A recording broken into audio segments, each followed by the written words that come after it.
has turned to 9 a.m. and so we're going to begin our standards and assessment meeting.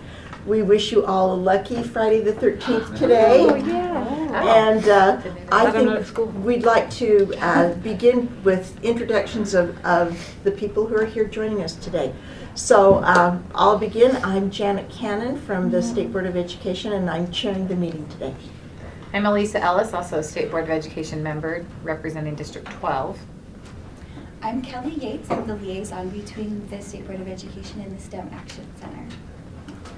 And I'm Jolie Honey. I am the STEM coordinator and secondary math specialist. Talia Longhurst, I'm the state CTE director here at the state office. Laura DeShazo, I'm a coordinator in CTE. Thank you. Brian Questenberry, legal counsel for the board. Wendy Whiting, internal audit. Diana Sudworth, director of teaching and learning. I'm Allison Nicholson. I'm the interim policy advisor to the board. Tammy Goodwater, early childhood specialist, teaching and learning. Patty Norman, Deputy Superintendent of Student Achievement. Jennifer Gravitt, District 4 State Board member and school teacher. Sherry Reapin, and I work with Patty. We have a couple of other board members. Board member Nielsen is not yet here. Board member Lear is in another committee presenting an issue on bylaws, so we'll excuse her until she joins us. We have been made aware that Diana Sudworth needs to be in another committee meeting, so we're going to adjust our agenda just a little and begin with item 3.2, which is the guidance document she's prepared for us relating to middle school requirements. Sorry, Kelly. It is okay. But thank you for We're making that just- adjustment. It's Yes. hard to be in two places at the same time. So, can I interrupt really quick? Sorry. So I saw this one that is on my board docs last night. Is there an... So Which one do we is there have more up, than Sherry? one version? We have the one, I just want to make sure the one you're that working. you sent, but then I just added the special ed stuff Okay. to it. So you should Okay, I have 4 see. So now, documents in there okay, yes. instead of 2. So I just wanted to make sure we had it all Yeah. before you started. Okay, so the one that's in there is the one that we worked on last week, right? Yeah, the one that you Yes. sent. Okay, so I want to thank Chair Cannon for meeting with us or maybe that was earlier this It was week, now that I Monday. think about it. It was Monday. It was in the past. It so- seems like a while ago, and also Deputy Norman for thinking through this with me as we made the revisions. So what is different this month from what I brought you last month is that the answers are much more targeted towards what is exactly in the rule, make it more clear where there's LEA flexibility, where the rule is not clear. And then I numbered them as you asked for. Basically, I just made the changes that you asked for during the meeting last month. Great. So if I may add to this Please. discussion. Mhm. Thank you. This is a larger discussion, not just on this Great. guidance document, but it's on guidance documents. Mhm. And so going through this really taught us a lot. We were going through and saying, how will we know, being very clear on a guidance document either guides us back to the law or the statute or the rule, or it guides us to having it be LEA control. And if not, then the rule was not made clear enough. Right. That was really difficult because there's a lot of little questions in there. For example, what is the difference between a course and a credit? Right. Now that's not been spelled out anywhere.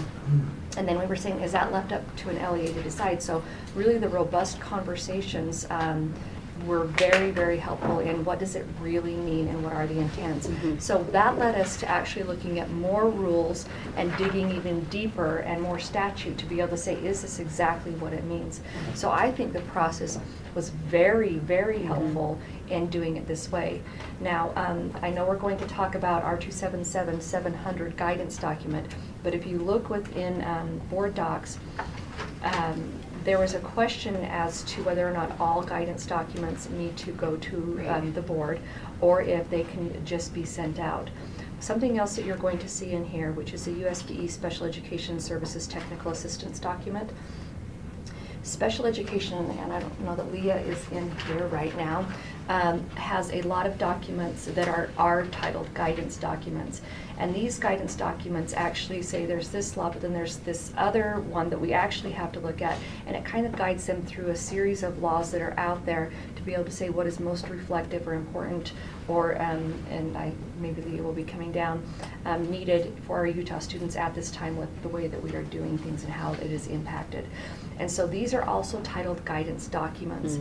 Now, but they're a little bit different than in what we've been determining as something for like R277, 700. Then another form of a guidance document that comes from our office is if we were to come through and look at this technical assistance. So these are also determined sometimes in some places as guidance documents and sometimes as technical assistance documents. And that kind of takes you through assistance that is needed in order to implement or make something happen in the right way at the right time. So when we were talking about guidance, there's guidance. It's kind of meant 3 different ways or used 3 different ways within our office. And so if we want to come up with a term, we had also talked about dear colleague letters. The Department of Education uses dear colleague letters, and that's how they interpret, or not interpret, but give further guidance to statute that they put out as well. And when we look at those guidance documents that they put out, or those dear colleague letters, they go into a lot of detail, and it really references lots of statute. It reads really very rule-oriented. So really in looking at this, one, I think in going through, does it go back to rule, guide back to rule, or to LEA? That's going to actually be very helpful in writing or rewriting and looking at policy. And Allison Nichols has been very helpful with that too. Nicholson? Son? Yes. Son, oh, thank you. Has been very helpful with that too. So now it gives us a different way of looking at it in the beginning instead of afterwards in the end, trying to say now what should our LEAs do in trying to implement that. So I just wanted to give a little bit more background of what was in board backup documents. Thank you. So my question then is, we determined that we did not want these to be called frequently asked questions. That we use the term guidance document instead.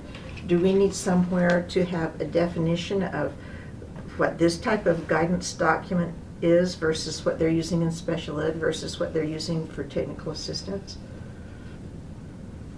I feel like it needs to be, you've got to have names that are consistent to what they mean and not confused. Yeah. Because I like the term guidance document, but if it's already being used in another way, Right. that can be very confusing. Yeah. That's part of the problem that we've had in audit is Yeah. we're calling everything audit, and some things are not labeled. They're not really Right. audits, and so we're trying to clean up that language everywhere to make sure that people understand exactly what's happening, because some things are compliance, mechanisms. Some things are really true audit, and so I think it is important to make sure that we're not conflating a bunch of issues by doing that. And so. Okay, so we have a terminology. Could we perhaps direct staff to undertake what appropriate designations would be for those different types of documents, and bring back to us something so that we can decipher between? And I don't know that it's as technical of a problem as audit, when audit has a clearly defined definition of what a true audit is, and this is a little bit different. So I don't know if it's as big of an issue. But just something to give clarity, so that when we're looking. Leah, you just arrived, and we're talking about 3.2 and looking at your special education technical assistance documents. And we're wondering, do you have a definition of what a technical assistance document is and how it might differ from what we're saying as a guidance document? I'm just throwing that out. Or even Just our walking guidance here. documents and special education guidance documents, because there is a difference. Do you want to come speak to that? You'll learn to come to our meeting. Yeah, There's take no that. other important meetings but this one. Finance committee is not nearly as interesting. No. So I don't I don't know that we would differentiate between guidance and technical assistance, except that in special education, we have patterned our technical assistance documents after the technical assistance documents that the Office of Special Education Programs sends to us as states and territories. So those are federal? Yes. So the OSEP, the Office of Special Education Programs, and the Office of Civil Rights, OCR, sends out many technical assistance documents. Most of them are based on a question, so they're called Dear Colleague letters, because so-and-so, in fact, our former state director, Glenna Gallo, has a Dear Colleague letter because she submitted a question to the Office of Special Education Programs that they then review, and if there isn't a guidance document available to answer that question, then they write a technical assistance document, and how they title them is letter to Gallo, that particular letter, the date, and then they send it to all states and territories. So we have patterned, we do the same thing. When LEAs, and not just one LEA, but when enough LEAs have submitted a question to us, called us, emailed us at our meetings, said, hey, we don't have enough information about this, then we have created a technical assistance document using the same format, basically, that OSEP does. As I said in your meeting last month, special education has the added complication, besides having statute and having rule, we have case law, a ton of case law in special education. So we have case law at the local level because we have due process hearing officer decisions. So right here for Utah only, we have complaint investigation decisions that are right here that apply to Utah only. Then we have district court decisions that apply to a couple states. We have circuit court decisions that apply to the 10th Circuit, so to this whole area, and then obviously we have Supreme Court decisions that everyone in the country is beholden to. So our technical assistance documents tend to take statute, information from the Federal Register, right, from IDEA, okay, from the CFR, take rule, and then add in the applicable case law to be able to say, in this particular case, you have two choices. Which choice does case law say you should pay more attention to? Or you're trying to interpret this piece of rule. Case law says you interpret it this way the majority of the time. Does that answer your question? Yeah, I think I have a much better understanding of where your colleague letter comes from and what it means, and you did a great job of explaining all the different levels. Yes, I know. Yeah. Oh, There are That's a why lot. there Stephanie are a is lot of here. levels. There are a lot of, and that applies to education, across the board. That Right. same process. We don't have the complaint process and the due process hearing process for general education in Utah, but OCR letters apply to general education, and then district court decisions, circuit court decisions, and Supreme Court decisions apply across the board, not just to special education. But special education is the part of education law that is most adjudicated. Yeah. So we have the biggest section of law. So we have the majority of the technical assistance related to all those various pieces of case law. And in special education, because we have complaint decisions and due process hearing decisions that are specific to Utah and apply only to Utah, but they become law in Utah. The technical assistance, it becomes very important to LEAs so that they know, because if Davis School District, for instance, had a complaint several years ago, the complaint investigator interpreted law for for that particular situation, and that interpretation stands until a higher court interprets it differently. So all the other LEAs in the state need to know that the complaint investigator said in this particular complaint, it was related to an evaluation timeline. In the case of an evaluation timeline, you have to get it done within 60 days, and if it goes longer than 60 days, it's not reasonable, which is the word in the law. So the interpretation became very important, because the law says reasonable, but Utah case law says anything after 60 days is no longer reasonable, so it has to happen before 60 days. So that's an example of a very Utah-specific law based on a case that then became technical assistance. So if we were to take that to the level of a guidance document that is similar to our 277-700 or 500 or 404, or any of these things that are coming up, sometimes we have conflicting statute. And usually that's when the first thing where our LEAs say, can you help us out? And with us being able to refer back to what the rule says or what the statute says, then that's where I think in doing this new process of saying, here's where this is stated, and referring them back, and if it's not stated, then it is an LEA decision, but then letting the, and what I'm asking if this is our new process, I'm not stating the new process, being able to say, is this rule clear enough? Because if not, then we need to reopen rules and be able to go back and put in there something that would make it more clear, so that they're not that nebulous decision that our others are trying to do. I think that's where we are in another case, the opt-in, opt-out cases, conflicting statute, you know, and then therefore the rules conflicting. So what kind of legal, maybe Brian has an answer to this, what kind of legal ramifications does that put USBE and the LEAs in when the statutes conflict? It puts us in a difficult spot. Say that. Yeah, I think we just gotta be super careful the way we articulate our position in light of conflicting statutes. In the opt-out cases is a great example.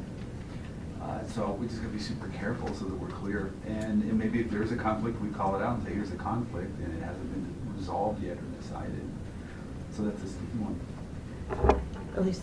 And not to belabor the Eliminating Barriers Task Force, but that's one of the things that we want to look at is where there are conflicts, because, you know, as I've told Patty, I mean, everyone knows where I stand on the issue, but the fact of the matter that we have statute that doesn't work together has to be addressed. Whether or not my opinion wins or not is beside the point. We've got to make sure that they're addressed. Just a clarifying question. In special ed, technical assistance, dear colleague letters, guidance documents, are they used interchangeably? Okay, so there is really no distinction. Okay, I just wanted to. No. Okay. So OSEP and OCR have a very strict process for releasing dear colleague letters. Okay. Our process, obviously, at state is not that strict. They have attorneys that write and review everything. We don't have that capacity, but we follow the same process. Okay. It's not nearly as strict.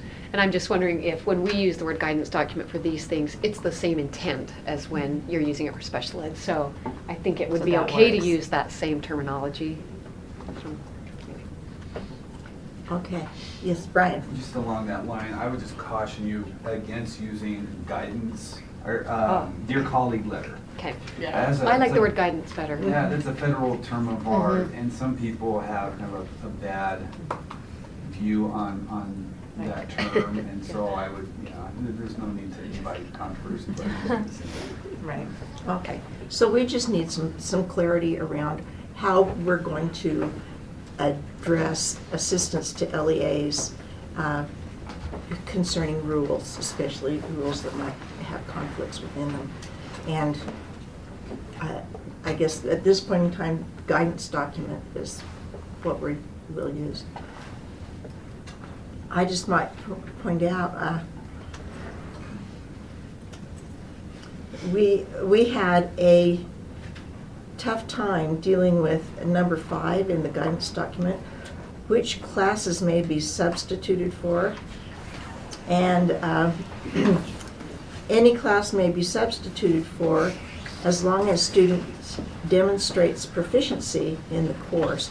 And then we referred back to the rule, and I thought this was quite brilliant. This is what Darren came up with. So the rule, R277-700, section 1, subsection 1, and LEA shall ensure students master the course standards at all levels. And that was a way around trying to decide a course versus a credit, and what amount of credit they might give to whatever course it is, by saying that whatever they do, they have to make sure and master the course standards. So, thanks for Elisa. And isn't there somewhere in the rule that was passed that says that can't be, it has to be a reasonable demonstration and not, because I have a concern that if someone doesn't agree with this approach, that the district could make it very difficult for anyone to be able to demonstrate proficiency. And I can't remember if we addressed Well, that anywhere in the rule. On number 10, it says you can deny if it doesn't meet the course standards, if a student fails to demonstrate competency, or if the request is outside the bounds of local policies. Right, but Okay. that doesn't quite address what I'm saying. Okay. On the flip side of it, who gets to determine what it means to demonstrate competency? Okay. You know, and how is that defined? And I don't know that we really address that, but we can continue to look at it. There is an appeals process. Yeah. Yes. That's in. So that helps. So, yeah. Yeah. Okay. Well, we are asked as this committee to approve the guidance document for R277-700-5. I So- move that we approve the guidance document for R277-700-5. Is there further discussion? Then all in favor say aye. Aye. We have a quorum. Can We're I- good. Can I Yes. ask a question? So does that address the question that you had outside of this particular rule, but in, you know, do you need more from us? I mean, I don't think we so I can was just gonna answer say, you. For further clarification, then, my understanding is we've been directed as staff to come back with some definitions so that we're very clear, and perhaps a process to say, here's what we do and what it looks like. So we'll work on that to bring back next time to Mhm. committee. Janet? Yes. And I think that long-term, that it's not gonna be a case where we have to continually come to the board Mhm. as you've set how you're gonna do it, but it may be a little while while we're working out the kinks Mhm. to make sure that everyone's And comfortable it starts with writing the policy to begin with. Right. It's almost when you write the policy now to begin with, we're thinking through a different set of Yes. things other than the policy. We're thinking of the implementation. Yeah. Could I request that we do that in June, not May, just because the turnaround for board docs is Yeah. like next week? Right. Yeah. So, I think it's reasonable. Oh, that's right. We have to They're very short Because of turnaround. the- And I Right. don't think there's a rush. Okay. Okay, thanks, Thank Diana. you. We'll let you head on to your next meeting. And we'll go back to 3.1, which is STEM school designation. And, Jolie and Kelly, are you on deck for us? We are ready and excited.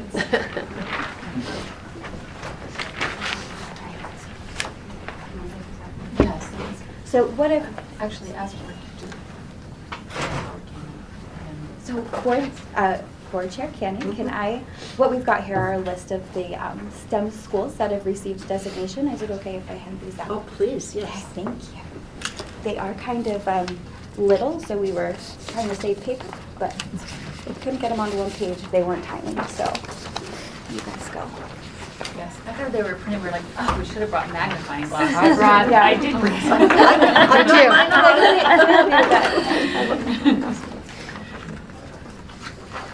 And there are 43, how many are there? Correct. There are 43, including the 9 that are asking for approval this year. So we'll start by just giving a little background of STEM school designations, how long it's been in place, and who the 43 schools are. We wanted you to be able to see the 43 schools so that you can be aware of which schools in your area happen to have already had the STEM school designation. And then this morning, for consent, it is that we've been through the process and have had multiple schools apply for STEM schools designation this year. And we had 7 new schools and then 2 who happen to be changing levels. But I thought it would be great for Kelly to give a little background and information about what STEM schools designation is all about. Fantastic. So in the general legislative session of 2014 in HB 150, the STEM Action Center was tasked with creating a process by which schools could receive a STEM designation, and that was to be done in partnership with the State Board of Education. So what was done was my predecessor, Sarah Young, worked with the University of Chicago and their Outlier Research Center, which had been doing national work to identify characteristics that identified high-quality STEM schools across the nation.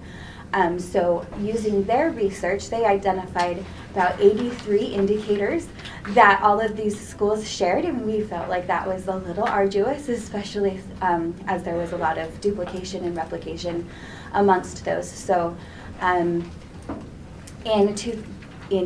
April of 2015, a rubric was created based on 37 elements that fall under 10 overarching dimensions for schools in Utah, to use as a framework to both identify where their strengths are regarding STEM and where their areas of growth were really focused as well. The first group to be designated, our pilot group, did the application process in the 15-16 school year. And since that time, it's just grown. So if you look at your list here, I've got them listed by their year awarded. So that first year, there were quite a few, actually. I think there ended up being 19. And since that time, we had 8 last school year and 9 this school year that have applied. The process is rather arduous, as you can imagine, with 37 elements that they are required to evaluate themselves on. The way that they apply is that they give themselves a score based on the rubric, and then they submit their application, including narratives supporting their score, as well as evidence, and that can be student work, teacher lesson plans, web pages, parent outreach ideas, videos, pictures, whatever they feel represents what their school is doing on that particular element, and then they submit that for review. And then our review committee consists of STEM Action Center and Utah State Board of Education staff, in addition to applicants. So we do ask each applying school to provide a reviewer as well. And then any community members, parents, etc. that want to be involved. So this year we actually had 2 review members that were not affiliated with any school. They just wanted to help support STEM education and see what the school was doing. So they came and helped review. They were exceptionally pleased with what their schools were doing, really surprised at what Utah schools are doing, and left feeling like they were living in the best state in the universe because of all the fantastic things they're seeing students do. Then what we do, those schools that are going for gold or platinum, there are 4 levels. If they're going for gold or platinum, those are the 2 highest. We also do site visits. So we go out and spend a day at that school. We talk to staff, we talk to students. We try to get into a PTO meeting if we can, or talk to parent representatives, as well as administrators both at the district and school level, see how things are going, how we could support them in their efforts moving forward, and also just go and observe classrooms. One of the things that these schools are excited about is that a lot of the STEM indicators really coincide with best practice regardless. So do we have a student voice and choice? Do we have parents involved in understanding what their students are learning and why it's applicable for them? Are we making our students more aware of college and career options from an early age, and so on? So it's an exciting process. This year, as Jolie mentioned, And we're here to yeah. seek approval. Yeah. So the two schools this year that there are two schools that are going from gold and they would like platinum. That decision was made on the school level based on one of the elements that they are required to do is make sure that their 5-year plan addresses how they want to see their STEM improvement happen over the next 5 years. So last year they identified some areas of weakness and very deliberately made changes starting in about January of last year through this year, primarily with family involvement. Those were the areas they really focused on, and then felt like it would be appropriate for them to go to platinum instead. So those are the two that are trying to move from gold to platinum. Okay, will you tell us which two those are? Yeah, so it's Westridge Elementary in Provo School District and Willow Elementary in Tooele School District. Westridge and Willow, Yeah, they're right. These two. oh, the two little And tiny Willow. ones. Those little As notes. opposed to the other ones Yes. that aren't so tiny. But Yeah. what about Foothill? So Foothill did that same thing last year. Oh, so that was just before I didn't look at the date. Yeah, that's okay. okay. So, are you ready for? Can I ask you a Mhm. question? So they come in and they get these different award levels, Mhm. and you have marked here the year awarded and then the year it expires. Mhm. So, do you follow up with them each year, and then what happens when it expires, or how does it work so you know that they're keeping up their STEM? Good question. So once they're designated, these are schools that we have a lot of contact with, and we do remind them, you've got 3 years left, what do we need to do to be supporting your efforts to make sure that you're on track with where you want to be? So we do check in with them. We haven't had any expire yet, so I don't know exactly what that's going to look like, but we have stayed in touch with all of these schools regularly to make sure that they have the support they need to continue their STEM vision. The way the designation was originally established was that these designations last for 5 years. If they want to change levels within that 5 years, they reapply only with the components that they would like us to reassess. Like we were talking about, it is arduous, so having them do all 37 again the following year would be a little overwhelming for them. But then after that 5 years, regardless of when they've switched levels or not, they have to recomplete the entire application. But again, we're with them, helping them through that process so they can identify their strengths and weaknesses, as well as address what they've really achieved success on once they've identified what their goals are for the next 5 years. Okay. Are student outcomes involved in these designations at all? So they're involved in that we ask them to address problem solving and rigorous curriculum that supports state standards. If they aren't supporting state standards, they cannot be designated. We do not tie them to any sort of assessment data or things like that. That's not in place at this time.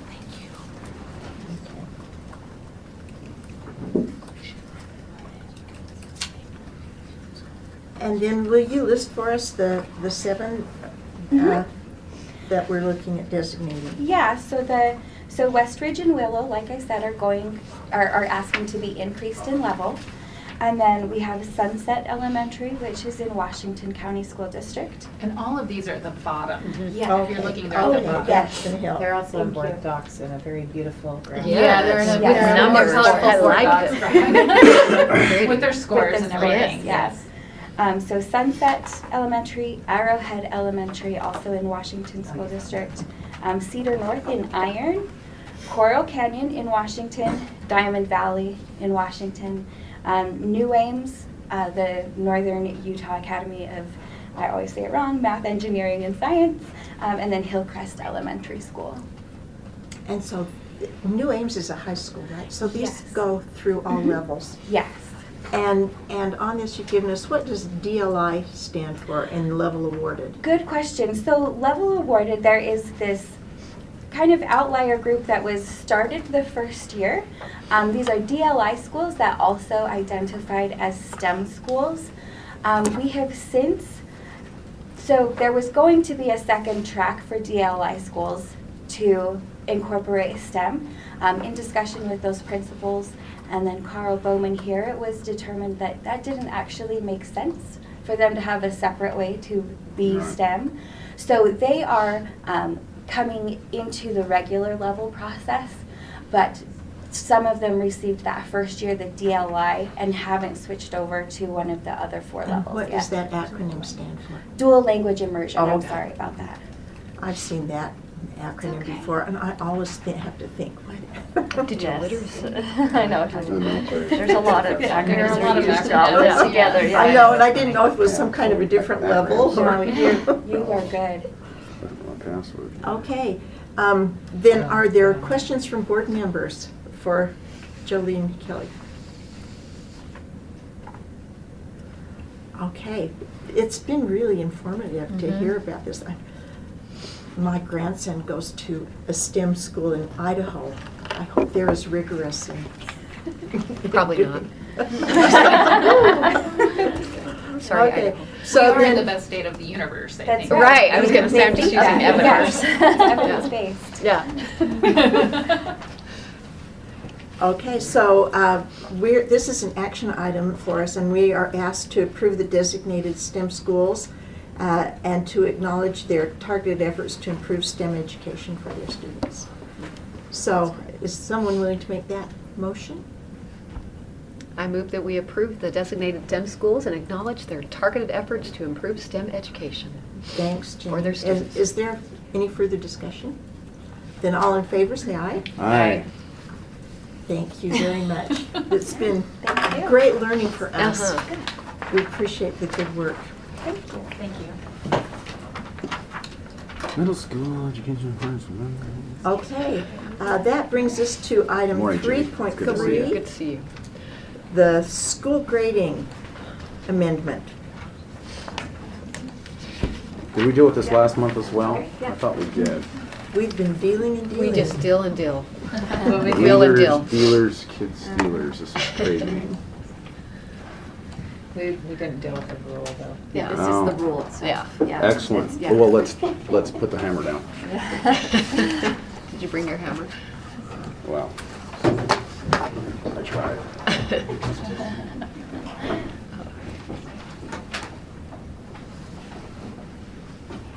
Do you want to start? Do you want me to? Sure, I'll give it a shot. Okay. I'll give it a shot. So, I'm Anne Michelle and Hill. Michelle, are you taking lead?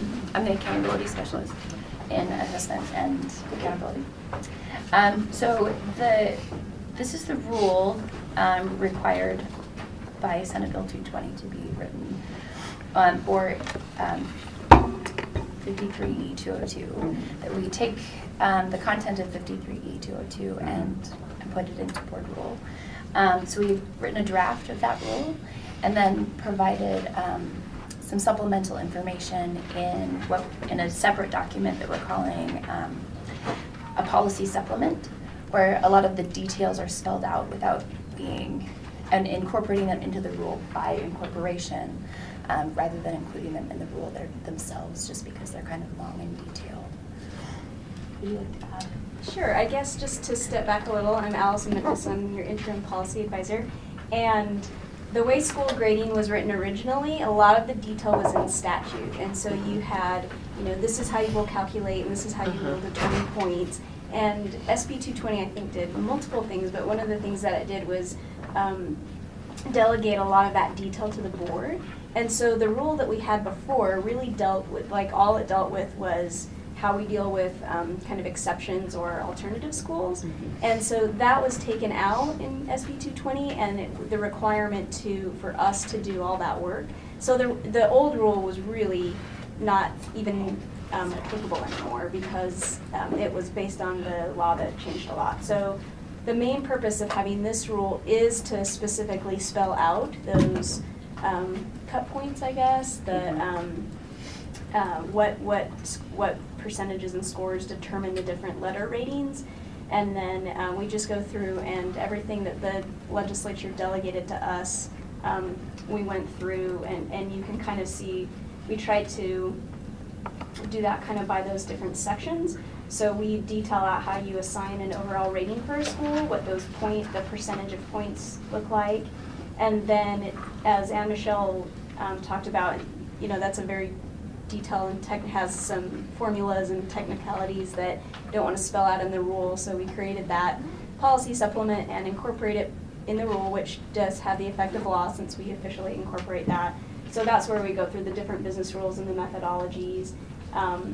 And then we kind of spell out a few specific provisions that are allowed for us to designate in statute.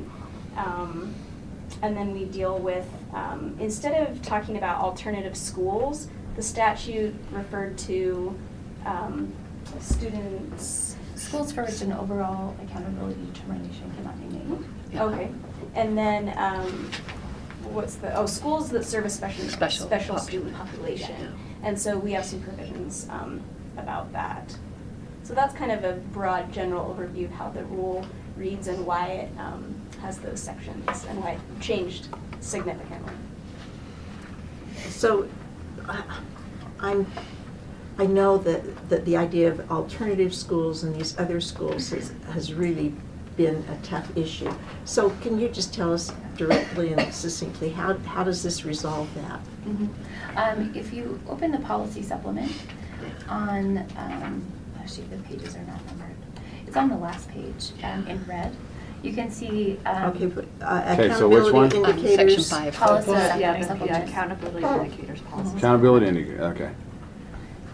I need one that actually just says board member, click this one. Because there's always like 5 of them up there, Yes. and that's ridiculous, because I go through all of them and then, board member, Yes. we're gonna break it down Barney style for you. Yes. And then it's easy. Item 1, 2, 3, Page 4. 9. Yes, page 9. And serving special this might be relevant populations. to your earlier conversation about what is a guidance document. And, Yeah. We felt that calling this a policy supplement was a clear title for what it actually is. It spells through the business rules that we've been working on since late summer, early last year. But some important pieces for you to consider I put in red and on the last page, so I'll Okay. just go over both of those. So the first one is how schools who serve special populations will be handled. This was presented to the board 2 months ago by Leah. So schools that have missing indicators, often these are our alternative schools or very small schools or schools that serve special education populations, will be removed from the rank ordering of schools.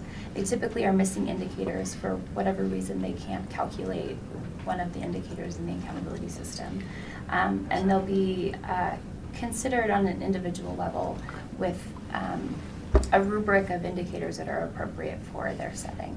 So at board meeting in February, we saw kind of a preview of what an alternative accountability system might look like. It has things like chronic absenteeism and other things. But this is a more high level, just saying that what the process will be for pulling schools out of that rank ordering, looking at them at an individual level to see if they are meeting the needs of their unique population, to determine if they require support and intervention.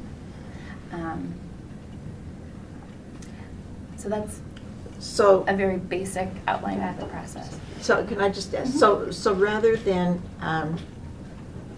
will this be, rather than taking numbers and datas and test scores and that kind of thing, someone will take an individual look at that school? And we'll determine, we have a work group that we were directed to work through this problem, this particular question, to determine what indicators are meaningful for alternative schools. So the process will be systematized. It won't be sort of an ad hoc pulling together of data. We want to create a systematic process for how these schools will be looked at. But the details of what that particular process are still being worked on by the work group. Yes, Yeah, and so I was going to add, so thank you, you actually said what I was going to say, which is that was at the direction of this committee to form that that group that was requesting more information, not a task force, but a group that was getting more information back to this committee.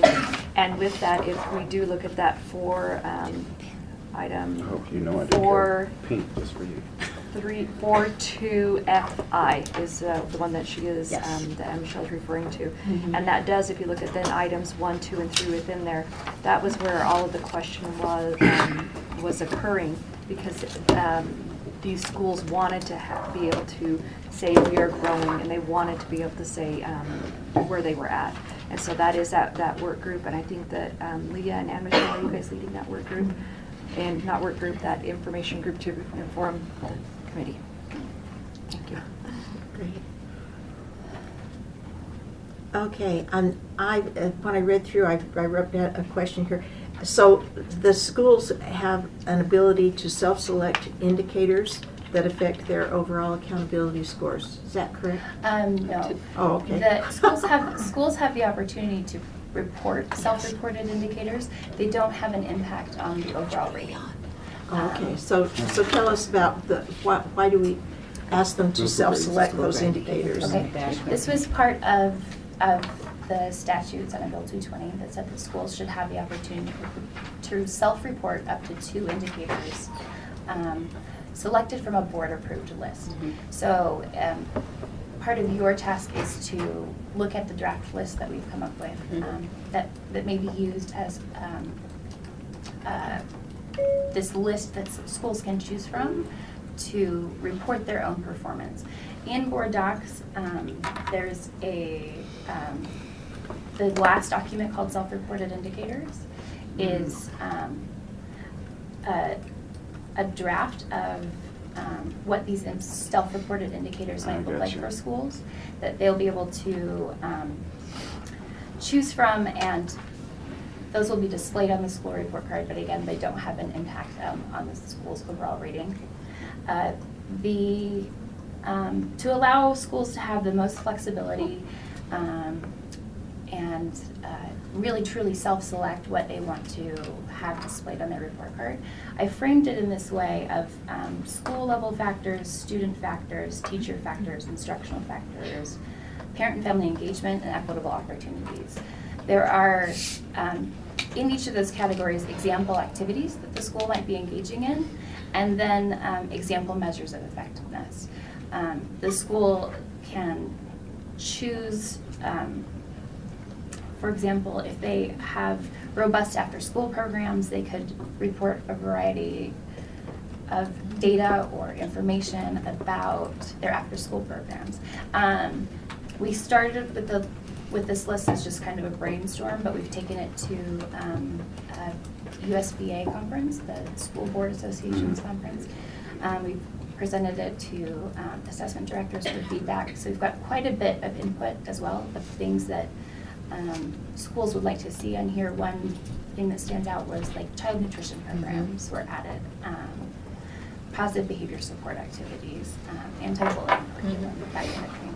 So in the policy supplement, I've defined it at this really high level for your approval for school level factors, student factors, teacher factors, but we would provide this supplemental list of examples that schools can choose from. Yeah. So on the school level factors, can you give me some examples of what you gave them? So those are implementation activities that impact the whole school. So things like being a STEM school or a 21st century school or dual language immersion would be something that they could highlight on the report card. Okay. Sorry, what about district level? I mean, I guess we're highlighting, I guess the grading is just applicable to the schools. I was just thinking of some of the things Daggett County does, and I'd like to see them be able to highlight some of the unique things they do to meet their needs. But they would be doing it at but school it would be level, more too. well, they would, but it's different. I'm thinking of some of the ways that they provide access, and the teachers go above and beyond, and the students have to, most of them drive an hour to the bus stop, and then they have to drive over an hour to school. And so the teachers also take that, and they get on the bus and they tutor the kids after school. And I just think this needs to be applauded. Yep, Where's I this? think that In would Daggett. be Daggett? Yeah. I One think of the, is it the that could smallest fit district in the within- state? Yeah, they, Wow. well, I don't know if it's Smallest the very town in the state, smallest, probably, but but yeah, that's the whole awesome. county is only 1,500 people. Wow. But what they do is above and beyond, and I wish everybody could see some of the things that they're That's doing awesome. to help meet the needs of their district. And theoretically, in my mind, I see that as a school level activity. I guess that's true. It is. You could. If it's- And since school grading is at the school level, that's why it's focused at the school level. But I do see that would be something that could fit into these self-reported indicators. By defining them in this broad way, I think it does give flexibility for them. When you hear that reaction, I mean, it's pretty amazing some of the things they do, and they try to hide because a lot of the rules that we implement here and that the legislature implements affect them, and they feel like they have to kind of hide in this hole, but they're doing amazing things. I think going back I don't to want to bring a lot of notice because it affects. Well, you just did. I know. Well, I want to bring positive I know. notice. right, right, and going back to the other component that we were just speaking about, this like individualized school evaluation. If they don't fit into this defined accountability system for schools because of their unique situation, such as being a small school or a small district, this puts in place a process for them to be looked at in their unique circumstances.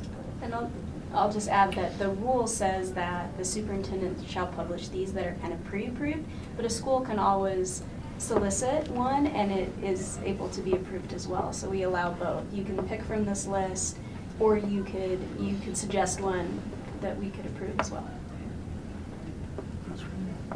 Okay. Do you want to talk to us a little bit about how you determined these grading scores? So they're in here, and A is 63.25%, and B, so forth. Do you want to Yeah, tell us how you 123. determined those We went through scores? We went through a rigorous standard setting process with the Center for Assessment. It was 3 days. We first defined policy level descriptors with a broad number of stakeholders, board members, legislators, policymakers, and district and school level folks. And then on the second day, we went through school level performance definitions and wrote out what does it look like to be an A school? What components should an A school have? What components should an F school have? And then we went through stacks of data for the whole state to define and really target in, first they call it a range finding process, and then defining the target score. So it was a 3-day process. We brought those cut scores to the board. Tiffany, do you remember when? Last summer for approval by this committee and then by the board. So those have already been adopted. Okay, so I'm just wondering school grading, we now have, this is going to be overall school ranking. School grading is based a lot on test scores. And are these also based on test scores, or are these bringing in other factors, or how are they changing the way they're looking at test scores? These are based on the 5 indicators that were defined in this law, and then also that we wrote into our ESSA state plan so that they would match. Do you want to talk about the 5 indicators, because it's not just on the test score, Yeah. and it's actually more on growth. So do you want to talk about the 5 that are actually on there? Yeah, so I can pull up the pie chart sheet potentially. We have 5 indicators for schools. Previously they were just based on achievement and growth from the test scores. We've expanded that to incorporate a broader picture of schools. We have progress of English learners, college and career readiness, which includes ACT, performance, CTE, participation in advanced coursework or CTE pathways, and also graduation. Is this listed anywhere in our Yeah. documents? That's what I'm trying to Not figure In the here. rule. Why don't we'll get it up in board docs right It's now not while we're in- is talking. it not in- It's in the rule. Well, I have the rule pulled up. Yeah. Do you know Where what is it in line? the rule? I have to It's find in, it. I mean, it's in the statute. Yeah, it's in the statute. Well, Oh. this- Okay, I have the rule pulled up too. Each Talking one, about the pie chart. each one I is love when the also statutes are described in board in docs. detail in the policy supplement. This is, Yeah, and I how read it each one is somewhere. calculated. So as an equity indicator, we have English learner progress.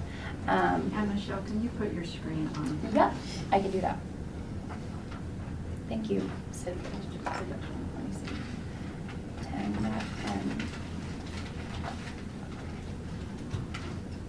10, Okay, while she's pulling that up. And I'm sorry, am I supposed to be talking into a microphone, or am I, or? No. Never mind. I was in another committee that took much longer than I thought. So I apologize, and if you covered this, I apologize. I have a couple of questions in general, and I don't want to detract from what you're finding right now, but except it kind of goes to that. I think that information should be in the rule, because so much is at stake. In terms of identifying a school as an A school or B school, that there ought to be really official notice of what those factors are. But in that same sort of vein, how certain are these percentages? Is it the kind of thing that's going to be needed that you're going to propose changing in 9 months or a year, or can we rely on these percentages for a while? Or Part of the rationale for going through such a rigorous process was to make these fixed targets so that we don't have to continually change and schools know what to expect. We're moving from a normative process where we're comparing schools to other schools in the state into this criterion process where things are fixed. And so our hope is that these will function well within our accountability system. for a few years Yeah, at least? at least. Okay. We hope that, the reason I say hope is because You never know. it hasn't happened yet, but in the first year, we'll be able to see how well is it differentiating schools, how well is it identifying schools who truly do need improvement. Okay. Back to your, I'm sorry, to Go ahead, Carol. redirect. Thank Okay. you for that answer. So each indicator is included in the rule, correct? Well, so the statute, so Title 53E, Chapter 5, Accountability, Part 2 is called the School Accountability Section. And Section 205 is named Indicators for Elementary and Middle Schools, and it lays out very clearly exactly what those are going to be. So they're going to be 1, academic achievement as measured by, academic growth as measured by, and equitable educational opportunity as measured by, and then it goes into detail. So I think we have tried in drafting rules to not repeat exactly what is very specifically laid out in statute. We could certainly add in a reference back to the statute, perhaps, to say I something. think like that would be good. That would, I think. Go ahead, Lisa. That's what I was just going to say. Okay. In law and licensing, that's one of the things we tried to do. And it's also really beneficial when you're doing board docs. I really like to look at the statute if we could have links to I love the links, statute. if you can do the It link. just makes it a lot Yeah, links are great. easier, and so I don't have to stop listening to try to go and find it. Okay. Yeah, definitely. Okay, then right now.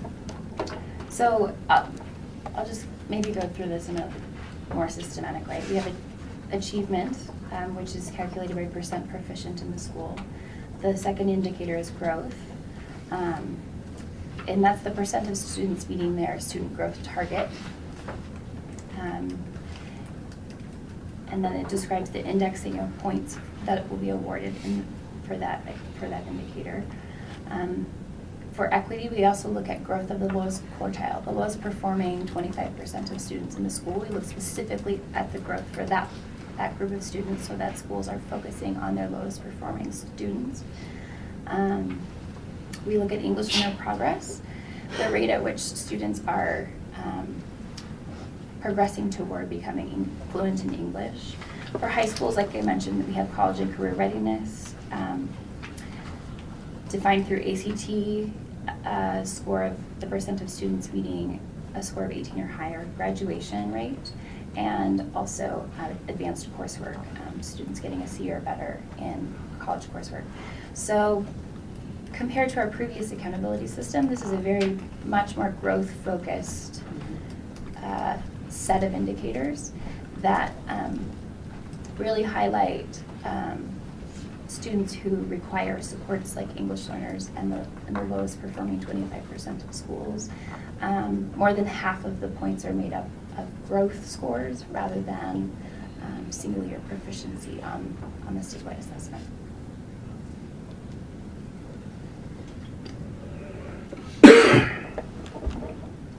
Okay, so this will no longer be a moving target for schools. That's the goal. They will Good. know, yeah, they will know what the indicators and what they need to do to obtain the higher ratings. And the part of the, if I may add, part of the purpose is that in this way, all schools could achieve an A. Whereas previously it was limited to a certain percentage of schools. In this system, we want all It's schools to ridiculous. be able to achieve that highest rating. Still not good. I do too. Okay. I had something here about the lowest 25% of students will be established for each school regardless of where they were enrolled in the prior year. To be included in the current year calculation, they must be enrolled within the school for the full academic year.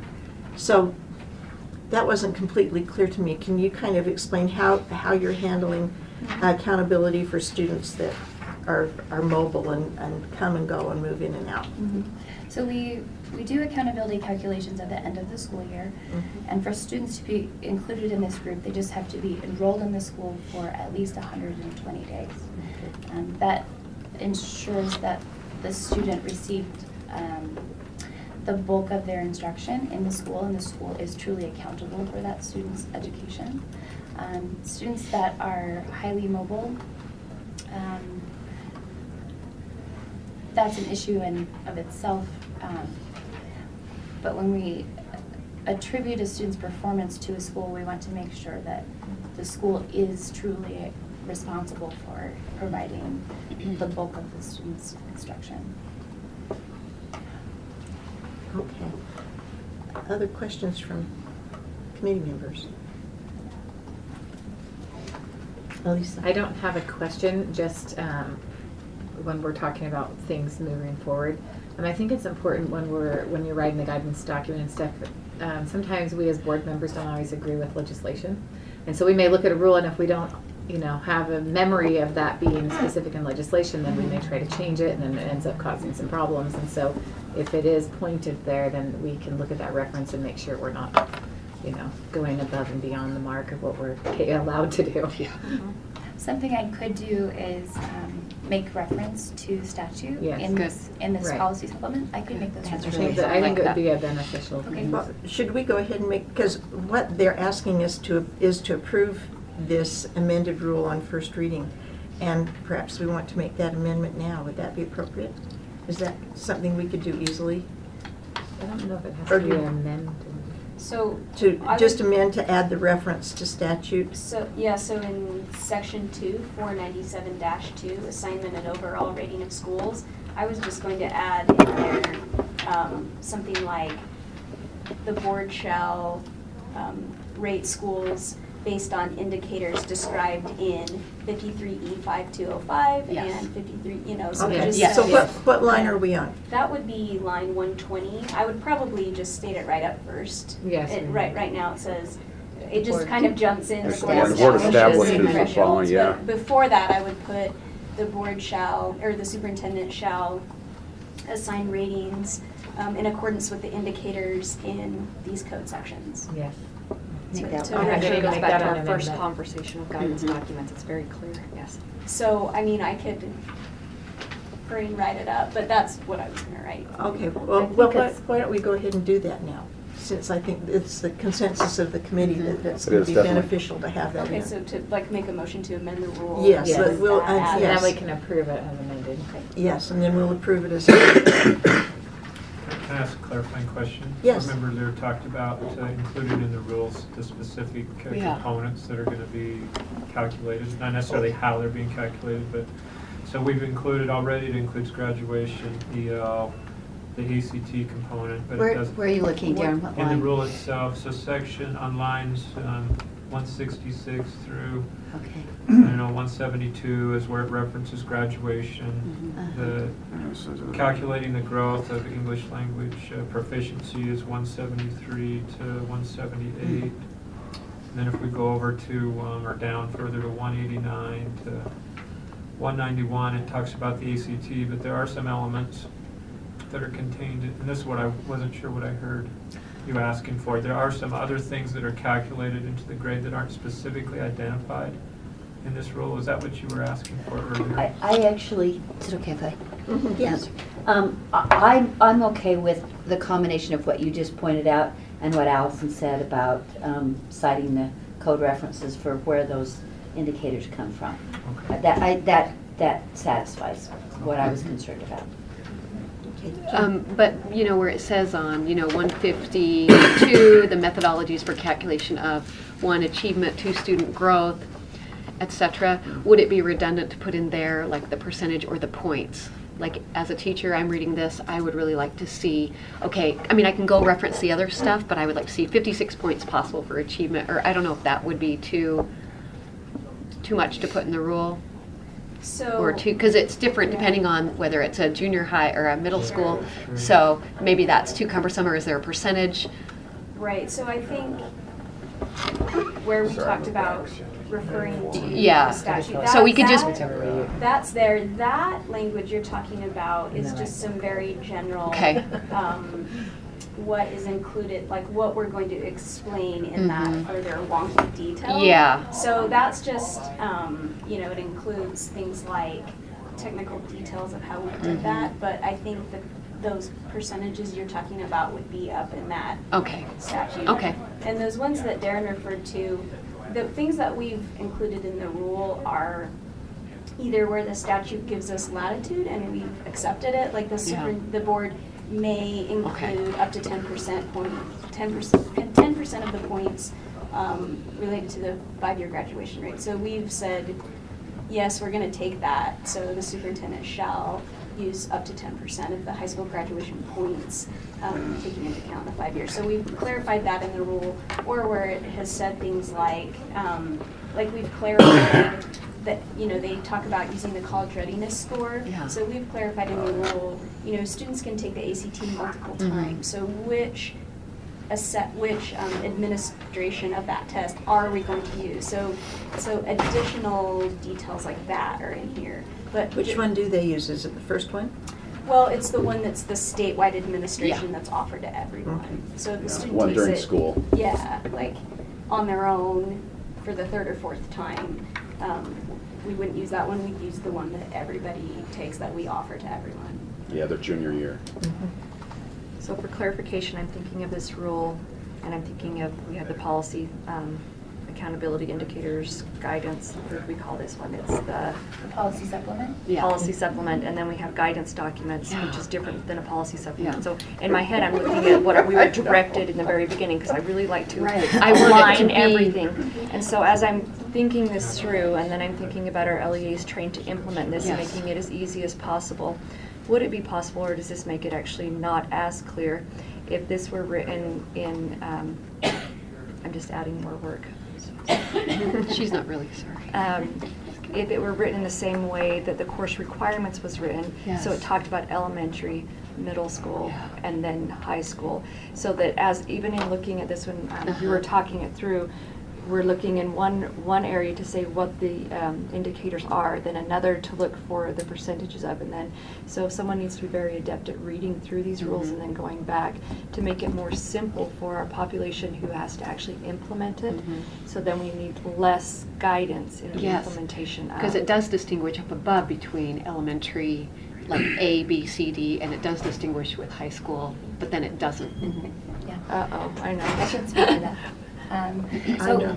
I'm I tried to asking pull all if that was- out to look at the difference. I was trying, I'm not trying to make more I'm thinking work, about that but- discussion okay. too, and I want it as clear as possible in the rule. So, the policy supplement was written to meet the needs of a rule Right. and what the rule was asking for. In addition to this, I maintain a document for the field. I call it the Accountability Technical Manual or Technical Assistance Manual that goes through in detail with lots of description about what is a student growth percentile, what are the special codes for, it's long and cumbersome that needs to be revised for our new accountability system, and I expect that to be ready in the summer for the upcoming year. However, it serves a different purpose.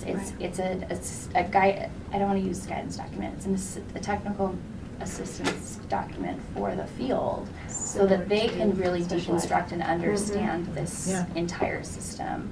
Whereas the document that you have here is just to meet the needs of the rule by incorporation. And I guess I wasn't sure exactly which one you were referring to, but like which document, if you were talking about the rule or the policy supplement, but. The rule. The rule. The rule Okay. itself. Okay, Yeah. because I'm not sure that, I'm trying to think through what guidance would need to go out to the field, because for purposes of this, you know, it's not, this is written for how we as an office here calculate and do things, and being transparent about how we calculate that and which test numbers we're using. But it's not like the districts have to do anything specific to implement that. I mean, they have to take, the students take the tests and then those, but we're the ones that are implementing this. So. Yeah, but the point about transparency, so. Like I would wanna We're know, going to be what grading percentage these is the people and achievement giving gonna them a ranking, and they really need to know Maybe to- clearly and easily how that happens. And that's I think the part that's in the statute. It says 25% of the points go to this. And Tiffany would like to see. Yeah. I'm sorry, when you time me, I'm not seeing you. Yeah. Well, it's pretty simple. I was just gonna say, so it is absolutely key that teachers, everyone throughout the system, have a clear understanding of, you know, each element that's going to go into that school grade. But I do think that it's more of a communications tool, like so something like a pie chart, things like that. Yes. Which can't go in a rule. Why not? I know. That'd be cute. But yeah. Just with the formatting I of it know, all, how right? cute Like would we that can't be? really, yeah. Okay. So, you know, that it just kind of depends on the vehicle for that. Yeah. Like what's the best vehicle to get the most people access to this information, and whether those are like communications documents that we push out, or if it's in the technical manual. But I struggle with how that would look in the rule, like whether they would be able to get all the detail that you need in this very technical form of the rule. That's all. So then could it be a guidance document with the question? I'm trying to think if we've added one more thing by having the policy supplement. If that's, how that's different than a guidance document. I totally understand and get that piece. But if we're trying to really streamline things so that we're consistent, then the guidance document would then say, what does this look like in elementary? What are the percentages? And so then that question could be there, but then it could guide back to the lines within the rule. So then if we were to be very clear with it, maybe having that be a guidance document, the question be there, but then it guides back. So that, I'm just trying to make it so that we have things very So that things are consistent. connected and linked and simple. Well, there's no such thing. I'm sorry. What committee? So I'm concerned about the perception that could be out in the field when we have a rule and we don't have any definition of how we're going to calculate. That's all in this other policy document that technically isn't a policy because, you know, it hasn't been voted on or approved by the board, and it's affecting schools in real life. And so I think there has to be some sort of tie into how you got there in the rule. Okay. So that there is this transparent, you don't have to spell everything out, but there has to be some tie-in so that out in the field they're not thinking, okay, is this just going to be subject to change next year because it's not spelled out in the rule how you got there. So we are seeking approval, formal board approval of that policy supplement. So we would like formal approval of that, and then it's, Okay, there's a but separate can I- section that's incorporation of that by reference. Okay, and so my other concern is that there is a lack of communication. So even local board members don't get all the information that is sent to administrators. And so the teachers are another step on the pole where they're not getting this. So you may send this out to the assessment director in each district, but that doesn't mean that the teachers have any Right. clue or idea that this is there. And so if there's not a reference to the rule, they're not going to know it exists. Right. So it can be approved, but it's not going to help this transparent nature. And so we have to do everything that we can to make sure that the people that it affects the most have the knowledge. Is something like this that's projected up there, this type of thing Let's that do you're. that. I was going to say, that But wasn't in our That's board docs. That's what I was looking for. Yes, that's what we want. But it Yes. has to be linked. I mean, Yes. we have to, when the teacher that you goes go to here, you look can up, find they don't everything. have to try to figure out where to Yeah. go. They can Yeah, reference linked, the rule. broken down. Yeah. This is a document that we've spread widely in the field about what to expect with the new accountability system. Have you seen And it though as a teacher? details No.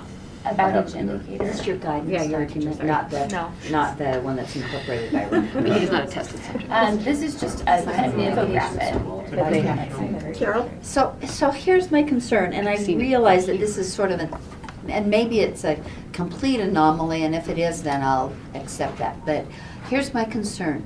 The document that controls what the board has approved is the rule. Yes. And what is incorporated by reference in the rule. I worry that as helpful as guidance documents are and other technical assistance piece of information, if they change just a little bit, if the words change just a little bit from what the rule says, then suddenly that becomes the Bible, and the rule that was originally passed by the board is changed just enough that it is Some drift. yeah, exactly. So if you can, if you're convincing me that this is an anomaly because it's unusually complicated, we've got one piece in the statute, which, okay, we don't need to repeat. We've got the rule that the board has approved and passed. Now we have, and then we have the piece that's incorporated by reference. I'm wondering if this could be, if the pieces that are necessary to this could be incorporated by reference in that other document. I do. The name of which I You forgot. can still have the I'm graphs just- and stuff, but how you do Well, it, even the that's graphs, just- because it's just incorporated by reference. It doesn't. Yeah.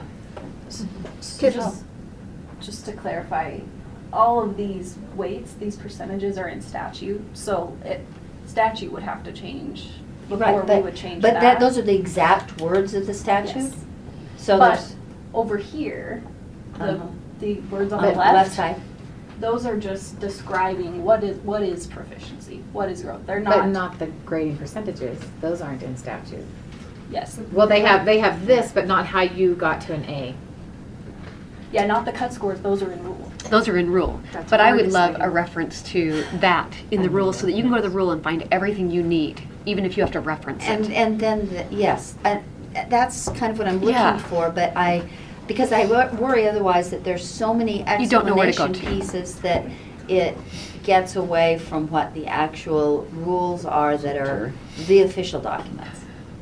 Would it be helpful to have this and say, put the statutory reference, so these percentages come from statute. Yes. Your grade, 30% of your grade is Yes. based on proficiency. And then the next section says, in rule, these are the cut scores, because it is confusing with all the different percentages. This totals 100%, obviously, and it tells you how they came, how you get to your rating. But then what an A is spelled out in rule. It is. So, and this is just a visual representation of the wording in statute or rule. So we could amend this document that, I'm not sure it's a guidance document, it's really more of a visual, Sort of a right, graphic. it's a- Yes. Yeah, it's It's a just an graphic organizer. infographic. It's a way for It's people an- to yeah. access information, Yes. so it's So- providing more access but to even- information It in a is. different way. And this could be placed right on the assessment and accountability on the website. Yeah, that would be It is helpful. already. Is it? Okay. But also this 9-page policy document. That is on the website as well. The one that's incorporated by reference. Well, yes, Well, this it is will the be. drafts, yeah. Yeah, so it will be, yes. And in fact, we put that in the rule, that this is on the website and it's available physically here. So that's how we incorporate it. Right. Yeah, without spelling out all that detail in rule. And that's something that we do in other rules, like in the accountability rule in 404, that references to the ethics, right? The testing manual. Right, Uh-huh. and which is like a, And then that, Sorry, there's 50. problems there, but. right. We don't want to talk about that. Sorry, bad example. But, so within the rule, I'm going to refer to the statute where we come up with that, these are the indicators and the percentages. And then we incorporate that policy document by reference, and then this is an informational tool as well. Just for clarity, I don't think we would put citation to this in the rule. No. It's just any other, infographics that we put out or. I guess I may have been, I didn't want reference to just graphics or anything, just if there was anything that you didn't specifically have spelled out on how you got somewhere, where you know, I just think that that would need to be spelled out in the rule. If the policy document, if you're giving more specific examples of how you got there, that's fine, as long as it's following a rule. And that's the only thing I wanted to make sure is that we weren't. Yeah, and I guess just to clarify, the thing that I would want in the rule would be the part that says 37% is for proficiency, 37% is for growth, 17%. Anyway, I would like those numbers in the rule because they're not in there. And so I know the school's going to be graded on, but I don't know the percentage. So Even if that's a repeat from what's in statute. as a teacher, I would, and I see what you're saying because there's so many places to go to, and it would be so great to find everything in the rule.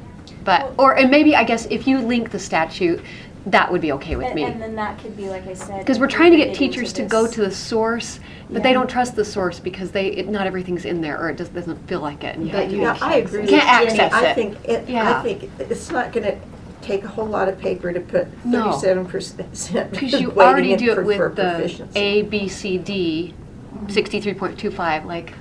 Yeah, Now, that just is make not it in the simple and more statute. clear. Okay, that's why you have That's that. not in the statute. Right, that's not in the statute. That is the point of the statute saying, you board shall go and do this. But you know what I mean? Like, how does a person know, like, okay, what's in statute, what's in rule? Anyway. Right. Oh, yeah, that's right. At least. I know the legislature has asked us to not be repetitive.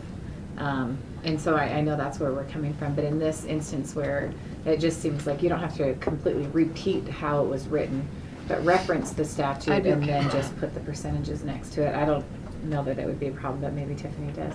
No, I think as long as it's clear that you don't want to end up taking ownership for I the see. legislature's I see. decisions. Okay. Then I if see. you put that all there, it makes it seem like you have control and Oh. ownership over it, when really it was over here. But if you're clear about referencing the statute, Okay. the other thing is if you do end up changing things and then you know. And it's also important to note that when these rules are published, they aren't linkable. So you reference it, but it's not a clickable link like Yeah. it could be in Board Docs. And Yeah. so it does make it a Can little you bit- do hyperlinks in Board Docs? In Board Docs, you should be able to. Yeah. Yeah, it's just the manual, the. It doesn't go back to No, where you need it to be. because it's the Utah Bulletin, now the electronic Utah Bulletin might have They might. hot links. I don't know. I can't- just asked Angie about it a while ago. And she said it doesn't allow you to put hot links. But maybe she wasn't thinking of the electronic one. Because there's an electronic Utah Bulletin that rules are actually published in. Right. And the administrative code, I mean, when the rules roll over into the administrative code, I don't think there are hot links in the administrative code. That's probably what she was talking about. Ask a clarifying question so that staff knows where we're going to go next. So the motion is to. that. I know. Well, we didn't. Did we Yeah, make a motion? yeah, so, but the recommended action right now, so in moving this, is approving the amendments. So right now, what we're talking about is the amendments, but also the structuring of and the information of. I wanted to, if possible, to be able to ask Darren and Michelle time sensitivity of approving these amendments and what that looks like for the field right now, and then what it could mean for us and what we need to bring back, or whatever I don't know what the amendment is yet, but maybe the time sensitivity might be important for the motion. We for did the have motion. an amendment, I just Yeah, forgot. It sorry. was to add Yeah. So we references. are, we are meeting again in about 2 weeks. Would you be able to take what has been discussed here today and bring this rule to us again with the requests from the committee and let us look at it as on a first reading basis in 2 weeks? What do you think, Allison? So Does I that can- give you problems in terms of timing? Yeah. It's, so, if I can project and show you what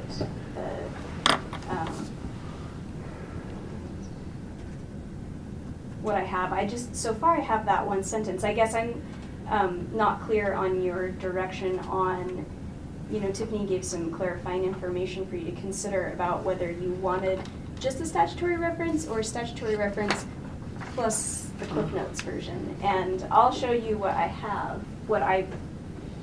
this is, so on line, should be up there.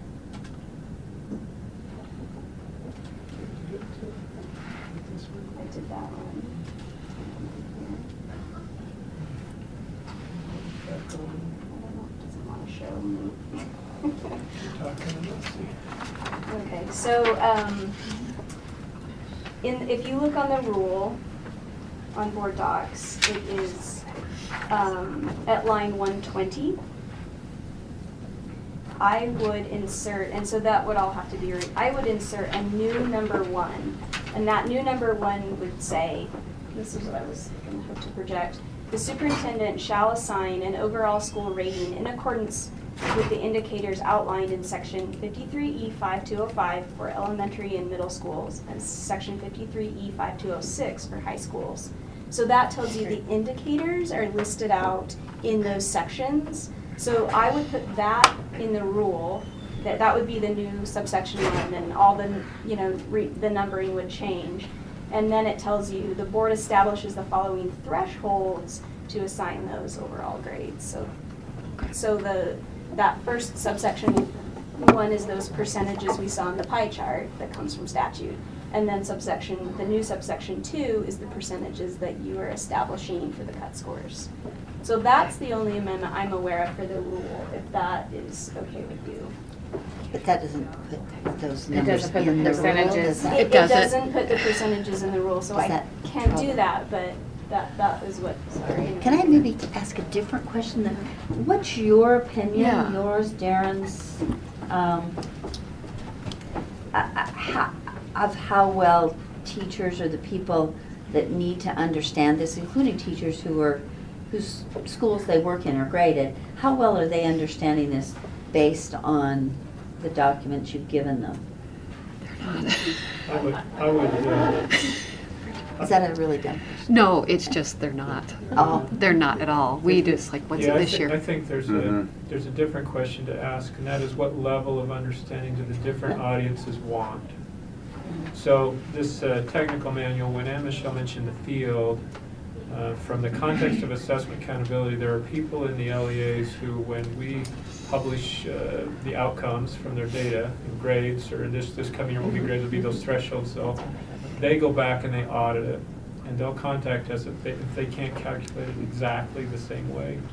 So you have a need for that level of technical application to be available to the LEAs. And then you have LEAs, even at the district level, who don't have that level of interest and understanding. They're not going to go back, they don't have the resources to go back and actually apply all the calculation methods to their own data.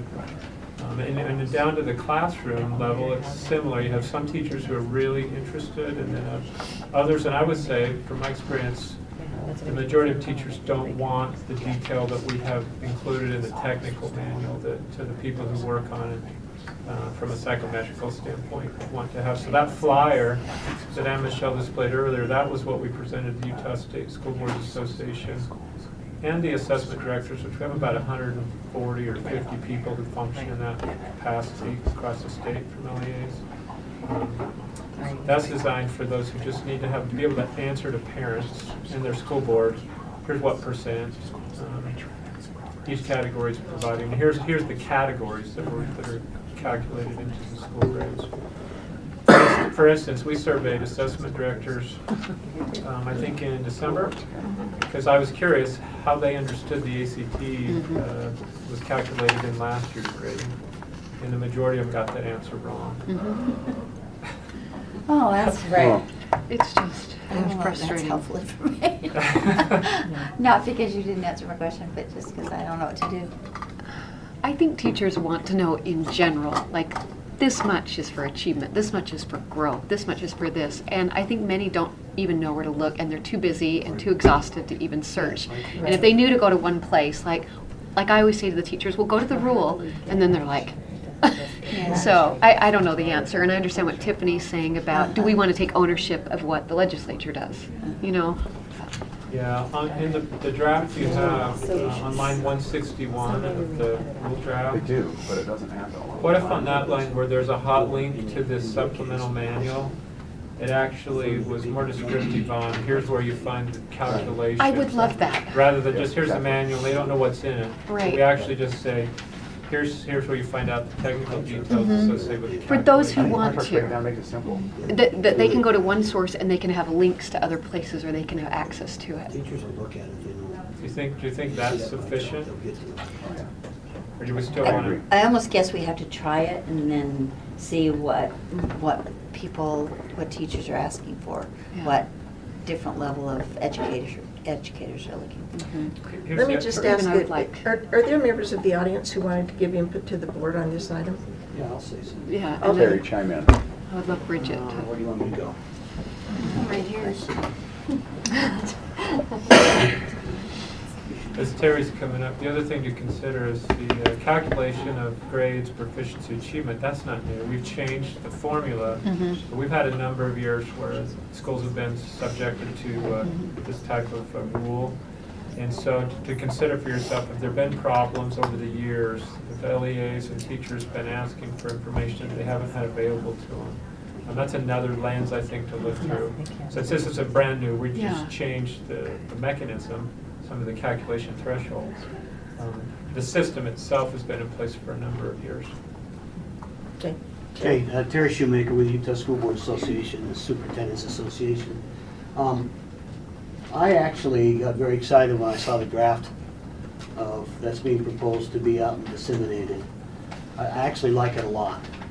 There's a lot of wonderful information in it, it's organized well, but there is a need to educate.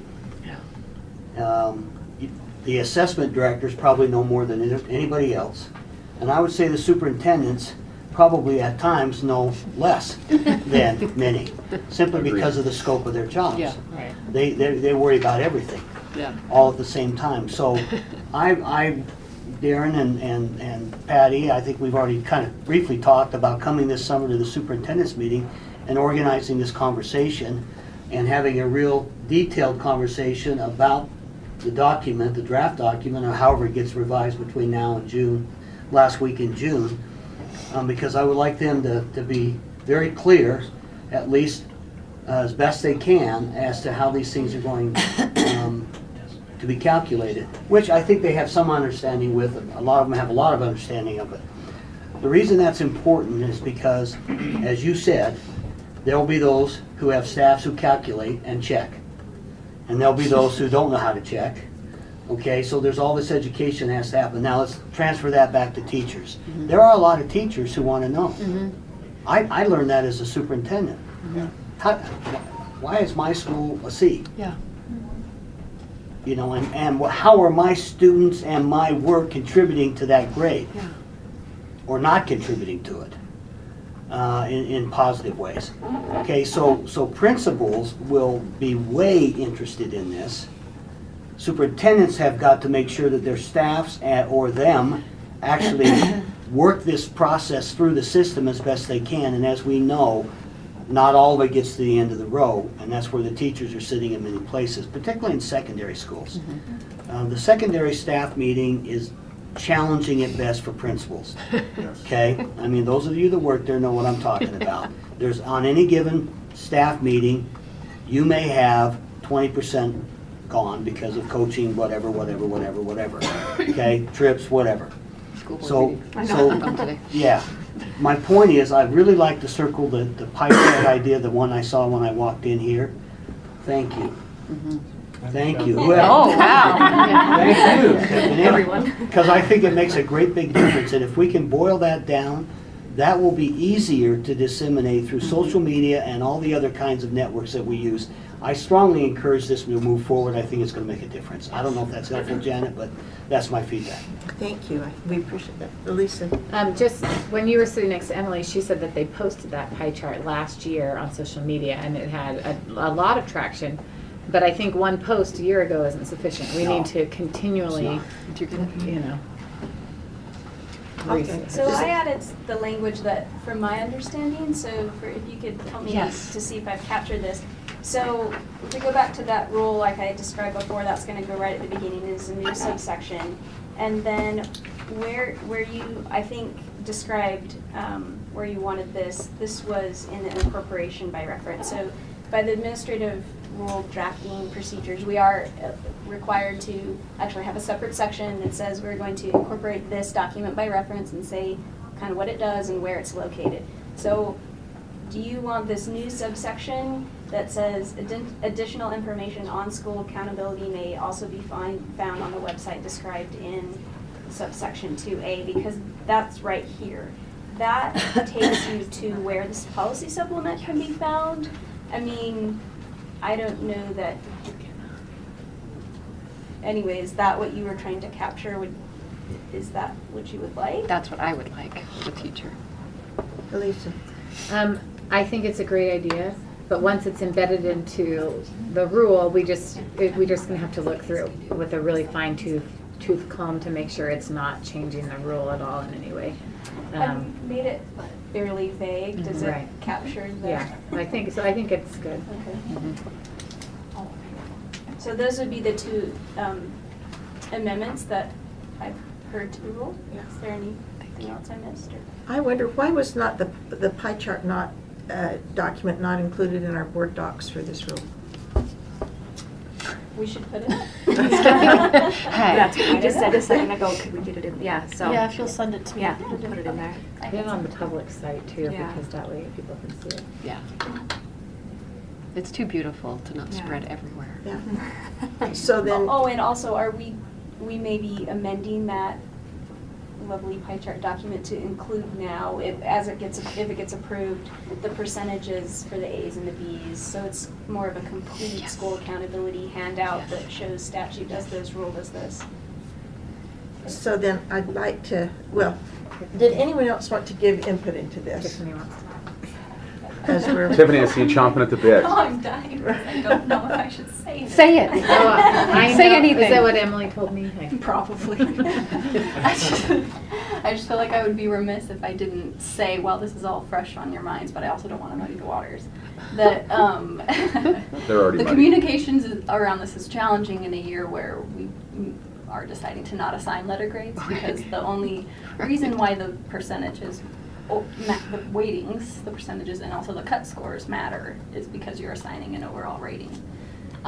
So that's a challenge in communications, and it may be potentially even for 2 years, and then who knows, right? So it's something that we just need to be considering when we talk about not assigning an overall rating. The whole system is structured to produce an overall rating.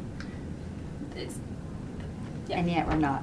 Yeah. But we're getting prepared. And we're not based on can we the just law that hold says we that? have, Well, we have we new can tests. right. We'll Right. have new Publish it. scores, we'll have new Right. baselines. Yeah. So we but will if- definitely if still do be it, publishing all of the performance information, your proficiency rate, your growth Yeah. rates, your ACT scores, all of that in that dashboard, But the only time as well as people your get into that is self-reported if it's a indicators.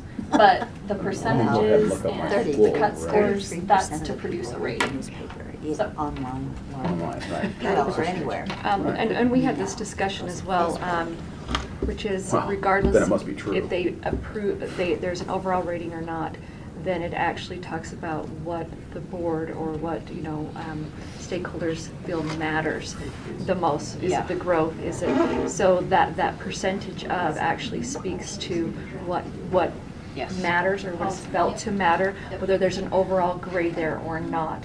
So I think that moving It forward. would not be real tough for people to look at their percentage scores and figure out what their Yeah, overall what it would have been. would have been. We have practice, we And- have practice and sheets. that Run might, it all. that might give you something to work Right. forward.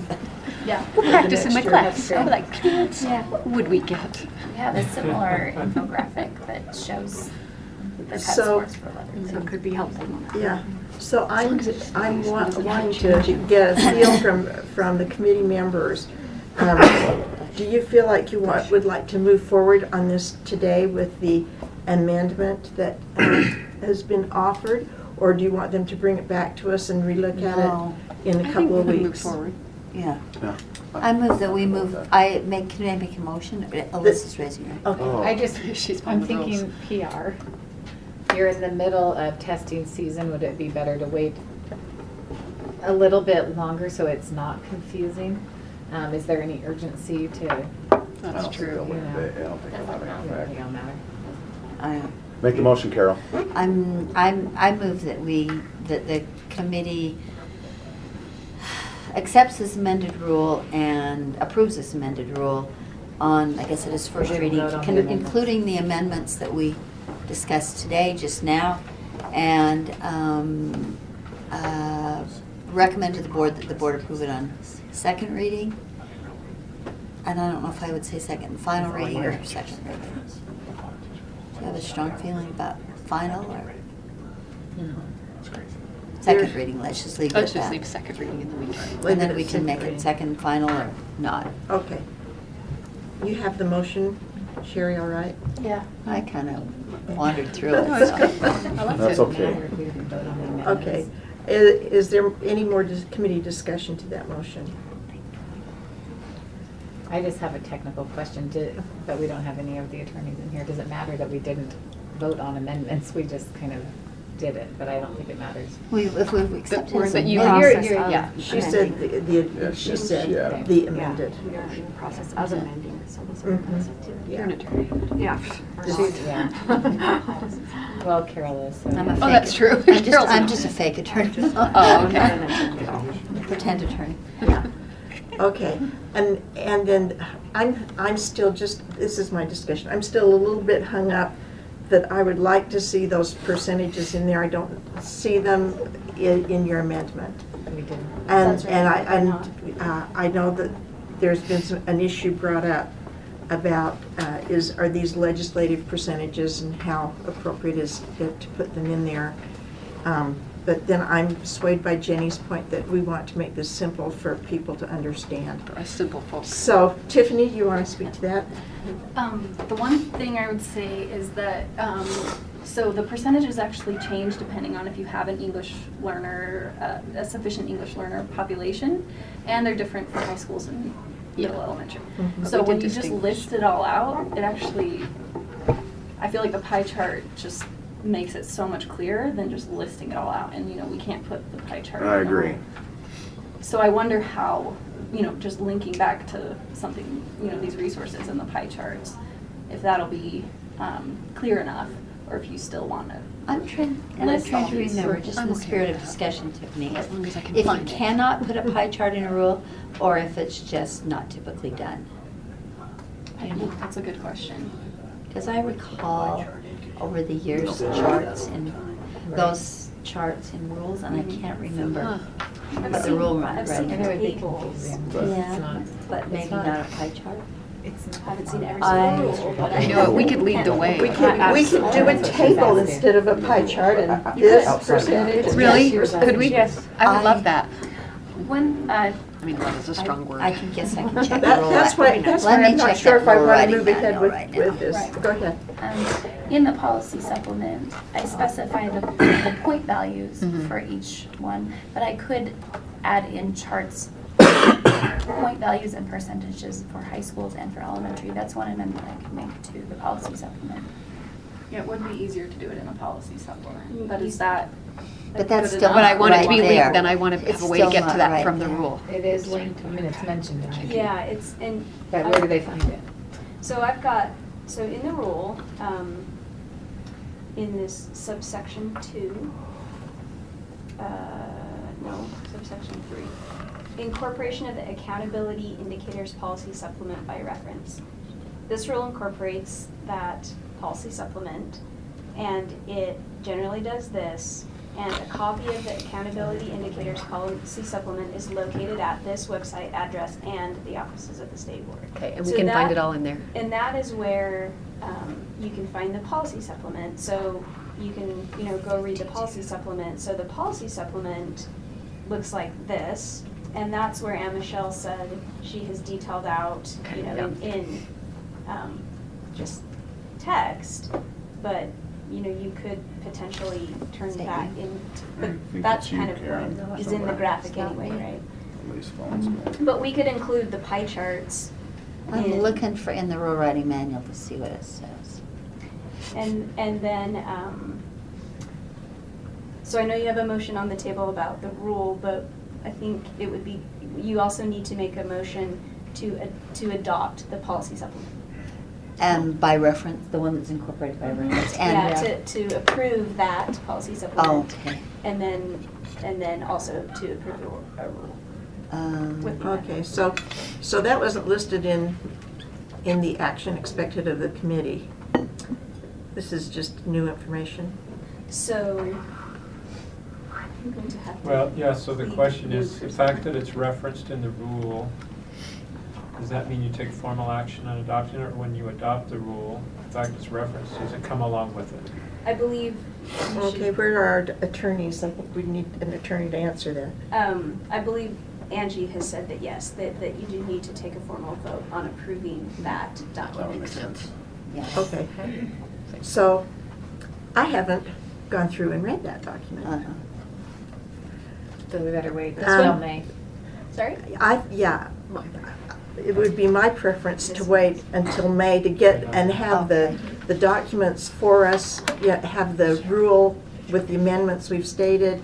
I'd like you to check with Patty and do the discussion we've had on guiding documents and technical assistance, make sure that we're being consistent, and then give us the pie chart information in our board docs, and state in the action expected of the committee that they will be approving a draft of the rule and also the policy manual.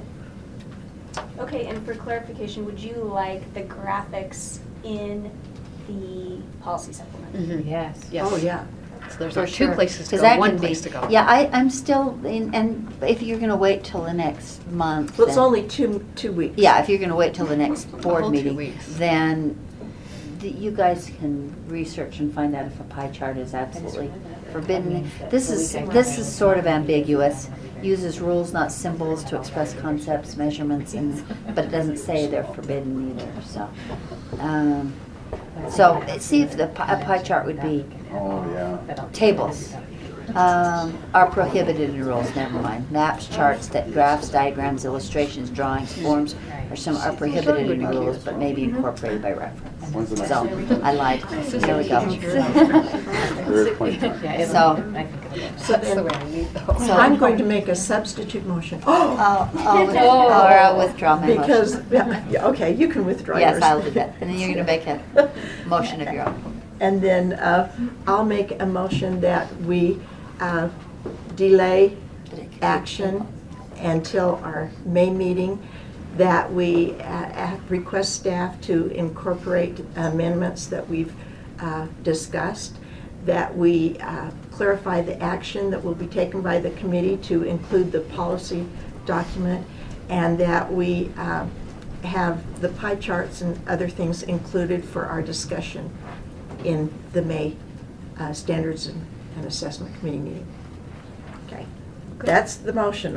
Is there any more discussion to that? Then all in favor say aye. Aye. Thank you very much. Thank you. Thank you. And it does say you can use a table. So see if a table would be helpful. Just for my clarification, I'm going to add the pie charts that I showed you to the policy supplement, and then charts with percentages and point values for high school and elementary. Love it, thank you. Yeah, that'd be great. I am too. Yeah. And your tea smells so good. It's actually licorice tea. Well, it smells delicious. It does, I keep getting. I know, I just like stay there. That's why we kept asking you It questions. smells like cinnamon. Yeah, there's a cinnamon to it, is it? Okay. I'll bring some for you next. Thank you. Okay, next up is Early Childhood Core Standards Writing Revision Update. Tammy Goodwater. Tammy's been Early reading. child, stand by. Let me see where Good morning. There we go. I'd just like to thank you to start off with for letting us come, or me, come and talk about the Early Childhood Core Standards update. And also I'd like to recognize and thank our writing and revision committee members for their hard work and efforts. We wouldn't be where we are today if it weren't for them. So I'd just like to acknowledge them. So I'll just go through very briefly what was in the board backup memo. Between our revision and writing committee, we looked at most of the standards. We had a committee, or 4 committees, who looked at literacy, mathematics, social studies, and creative arts. And we left the 170 standards out because we know that they're in the process of revision. We also, after our social studies committee finished with theirs, we had them kind of briefly look at the science standards because we know that those are also in revision. And then we'll kind of circle back to the PE standards after we finish this first round. On Monday, we just wrapped up looking at having our writing committee look at all of the standards and write them out as they'd like them to be. And then next month, we're going to start the process of having the other committees look at each other's standards to see what they think.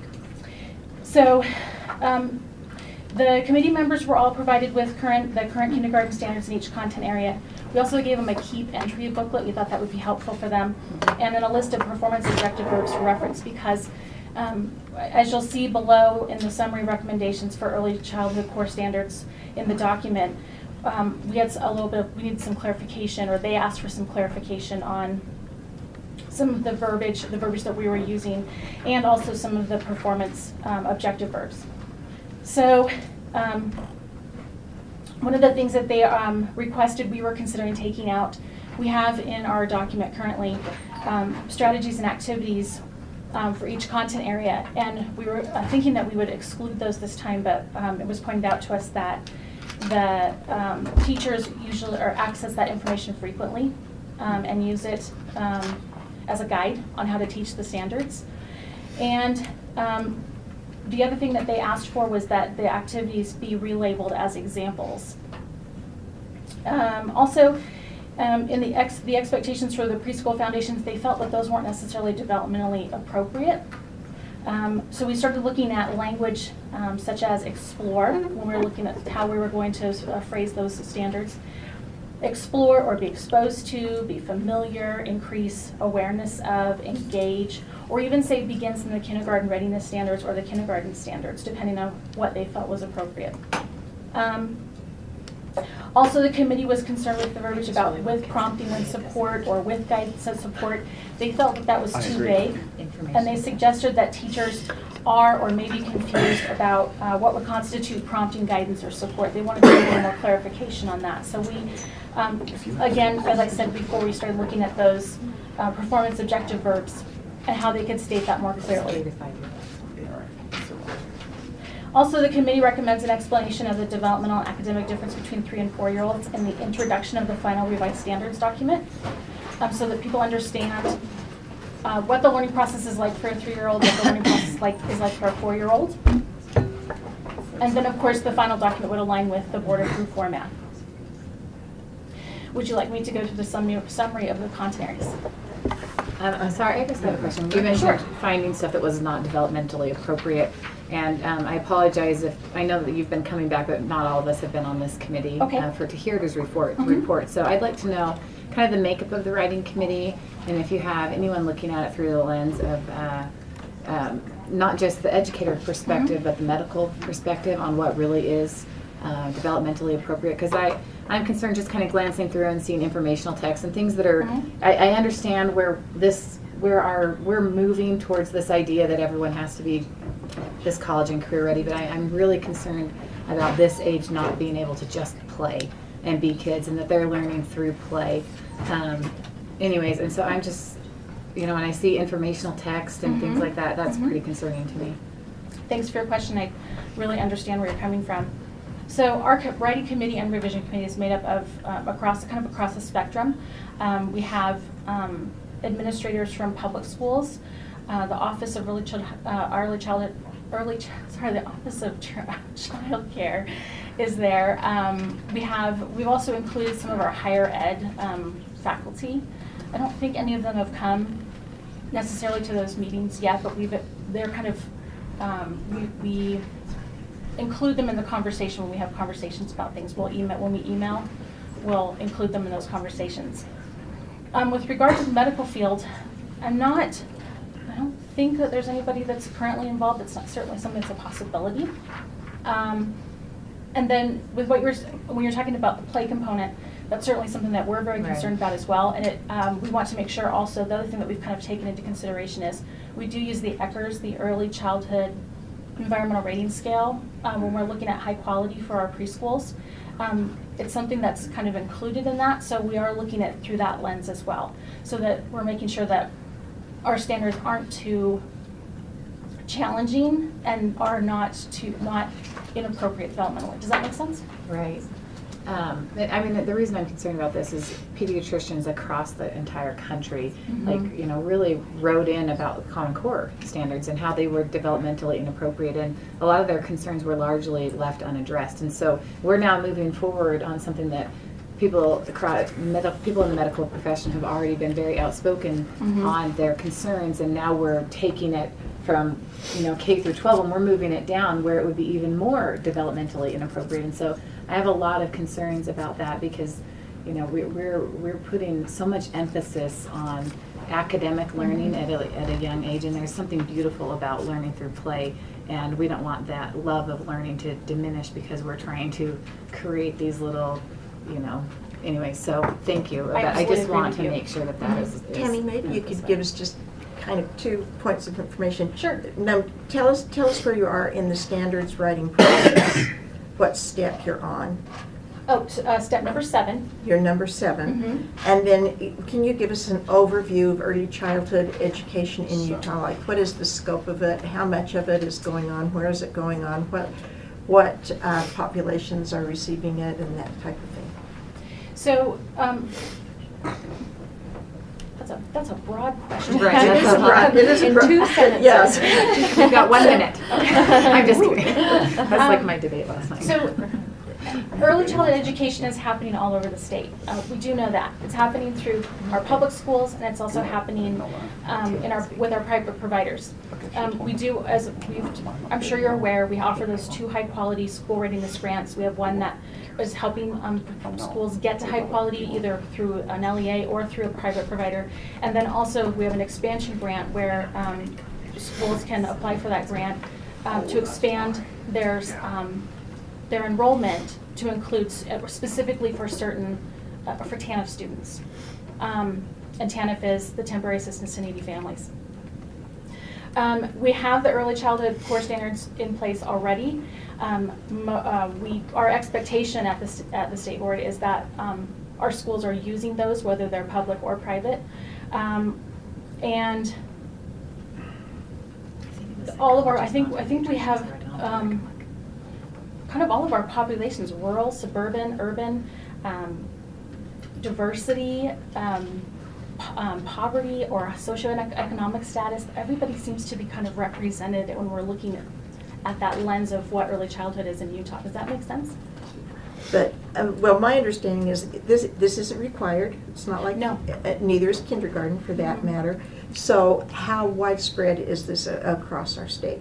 Is this mostly targeted towards kids, highly impacted kids, or lower socioeconomic kids? Where do we find this? The standards? No, where do we find? Who's using preschools? Yeah, who's using the preschools? Are the public schools having preschools in them? We have and pretty much that kind of thing. Yeah, we have preschools in every school district. Yeah. Some are special ed. I think we only have 1 or 2 school districts that are special ed only, serving special ed populations specifically. But all of our school districts have some form of preschool, and those are the structure or the model of them is different depending on the school district. We have one school district that serves only TANF students. We have some school districts that kind of combine their model. They have Title I, special ed, tuition-based. They're accessing those grant funds for intergenerational poverty and for TANF funding. So it's kind of a mix depending on and there's no specific rhyme or reason according to region or anything like that. So it's a mix. Okay, thank you. Sorry, you brought up special ed kids, and I know that there is a high population of kids that need to use these services. Do you use different standards for them? No. It kind of seems like you would need to at this. Different support. So- Yeah, Different different, support. differentiation. So Melissa Like is here, she's our, informational text, I I'm so don't know. sorry. I'm stuck on that. Melissa's here, she's our early childhood special education specialist, and she knows special education much better than I do. So I'll let her speak to that. I get, I know. Do you want to see what it looks like, what it looks like when you have information text? I'm just gonna say- Yeah, go ahead. Oh, much more important. No, I was just gonna, say that when we see it says like informational text and you think of the 3 or 4-year-old, when I've been through, It's like like grasshoppers or something. you have to realize that rhyming is play. Like there is play embedded in Right, the we just wanna standards. make sure. Yeah, even though it says, if you read the standards, it's embedded. Yeah. When a goal is written for a special education student, it's always tied to the standards, but it's at varying levels. I mean, you want to approach it where they're at, but you want to make it challenging too. And you Right. always want to be reaching for the standards, have high expectations for them. So yes, we do connect to the standards. We keep it in mind because we want to get our kids as much as possible up to that typical peer performance level. So we always want to know what typical peers are Right. doing as we develop those goals for those students. But recognize where they're at. Mm-hmm. Thank you. Okay. Okay. Would you like to move on to the, just specifically what's in the core Sure. content area recommendations? Okay. In English language arts, reviewing the current standards to ensure alignment with the kindergarten standards. And again, that developmental appropriateness. We've talked at length in our committee about whether or not students, preschool students should be able to write letter, or make letter formation, or should they just be exposed or practice with it, which is kind of what we came to, was that they should be practicing those letters but not necessarily being proficient. Mathematics, including developmentally appropriate. So in the math standards currently, we have math practice standards. Someone had suggested including those in with the early childhood standards, and while I certainly agree, the standards that we were using for K-12, we did not feel were appropriate at all for preschoolers. So we went and we actually went and looked at some NACE documents. NACE is the National Association for the Education of Young Children, and looked at what they might recommend. And we adapted some of the guidelines and suggestions from them to create those math standards or math practice standards for early childhood. In social, emotional, and social studies, there's actually been quite a bit of discussion around this. Currently, we have some, under approaches to learning, we have some, I want to say that they're like learning behaviors, and basically it's how a student behavior leads to school readiness. Can they sit on the rug? Can they raise their hand? Can they take turns? Can they share? Are they cooperative? There's been a lot of discussion. We can look at those through 2 different lenses. One applies to social studies or social emotional as a mechanism for promoting appropriate behavior for school readiness, as I said, but also as a mechanism for curiosity and exploration and play and understanding, and under a science focus.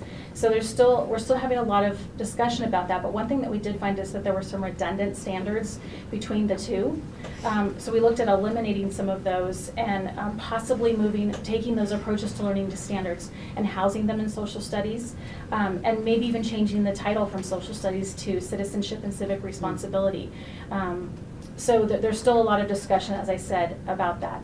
So it's something that we're still looking at. And we also found that the Utah standards specifically were very light on culture and diversity. And so we've been very intentional about including standards that address culture and diversity in that social studies realm, or that umbrella. Also, if we did move approaches to learning out of science, it made our science standards kind of light.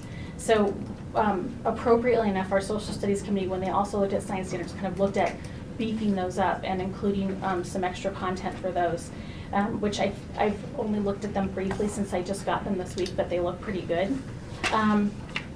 Creative arts was aligned more with fine arts, the way the fine arts standards are now structured, and they've requested that we also change the name of that to fine arts instead of creative arts, so that it lines up better with the K-12 standards.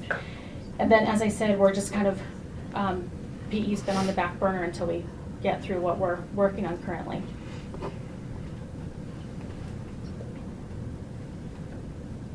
Thank you. So are there questions, comments from the committee?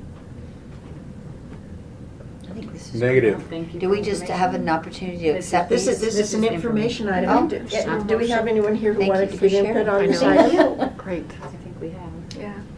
Okay. Okay. Well, thank you very much. Thank you.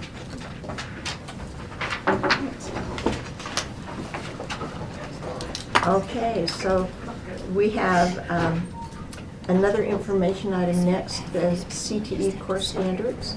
Oh, it'd drive you crazy. 3 hours, I would drive you crazy for sure. There's no way. Yeah. Leah? Is this the CTE? Yeah. Yes, sir. Career Technology Education. So my name is Talia Longhurst. I'm the Career and Technical Education Director here at the office. I'm here today to present some information to you around our updated process for presenting you with information on career and technical education course standards. We've recently changed that process, and you're going to be seeing over the course of the next few months some documents, some information that you're not used to seeing. Historically, by statute, the board has not been required to review CT standards, but that process will be changing, and you're going to be seeing a lot of documents coming your way, which I think is a great update to that process. So by state board rule, you are required to review each year on consent calendar our programs of study. You've done that the last 2 years, I believe. You'll see that again this summer. And what you have in board docs in front of you is a timeline. We use this internally with our staff as well as for you to look at, to kind of see the process, an annual process that we go through. This takes a long time, as you can imagine. There are over 300 different CT courses. We have pathways, programs of study. We use those terms interchangeably. We have, gosh, I don't even know the final number. I would say about 40 or so career pathways, sequences of courses that are out there. And that's what you'll see first. You'll see that every summer. It will come to committee first, and then actually on consent calendar, I don't think that has to come to committee. That can go straight onto consent calendar. So you'll see that in the summer. And then in the fall, in the November timeframe, what we'll bring to committee is a rotation of standards for CTE courses. What we'll be doing is taking those career pathways and breaking those into a 4-year rotation. And the courses within those pathways will be reviewed on a 4-year rotation, with the exception of our IT courses, information technology courses. Those courses change so rapidly, as you can imagine, that the timeline for that has to be sped up a little bit. We're looking at every 3 years at a minimum for those courses. And we may plug some new ones in any of our areas as industry standards change. So that timeline for those specific courses may have to change as we go based on what's happening out in industry. So you'll start to see in the fall a large stack of PDF documents, virtual electronic documents. All of those standards have been reviewed by subject matter experts and updated by that group, and also presented to industry with industry feedback taken into account and revisions made. So by the time they come to you, they will have been reviewed and approved by subject matter experts and our industry-based partners, as well as any relationships with higher education or technical college system. That will all be done before you get them. So we will bring those to committee each November with the hope that you accept those and move those forward to be approved by the board in December. So it's just new information for you, new things you're going to start seeing that you're not used to.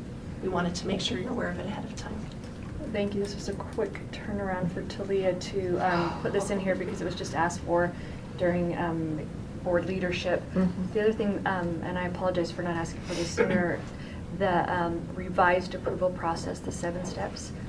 Can that be uploaded into board docs as well so that there's that difference? I don't have that electronically. Okay. You know what? I think Diana did send it to me.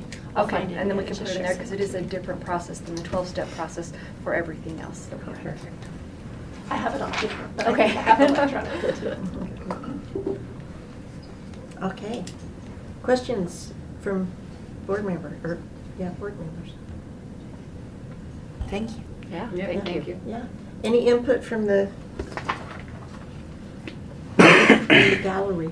The gallery, this is quite the gallery. I know. All right.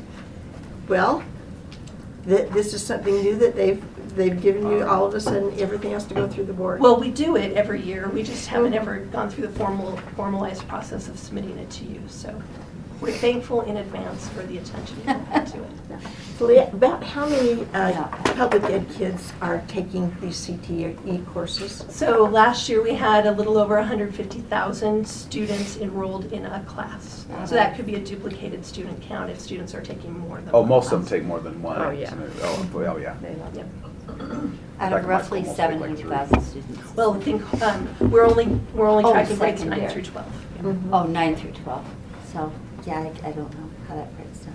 Wow, that's a lot. That is a lot. I could spend plenty of time telling you Yeah. the benefits of CTE and how great we are, but I'm sure you are.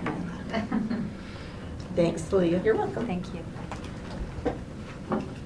Okay, that concludes our agenda for the committee meeting this time, and we have kind of a short turnaround, so we'll be back together in a couple of weeks. So soon.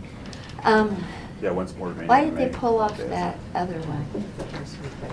Do you know? Did you have a question here? Wes? Yeah, I wondered why they took away the USDP student assessment policy. Oh, I don't know. Patty, can you talk to that? Yes, so there had been information and questions that had been asked. I don't know if you remember in the last I board meeting kinda do.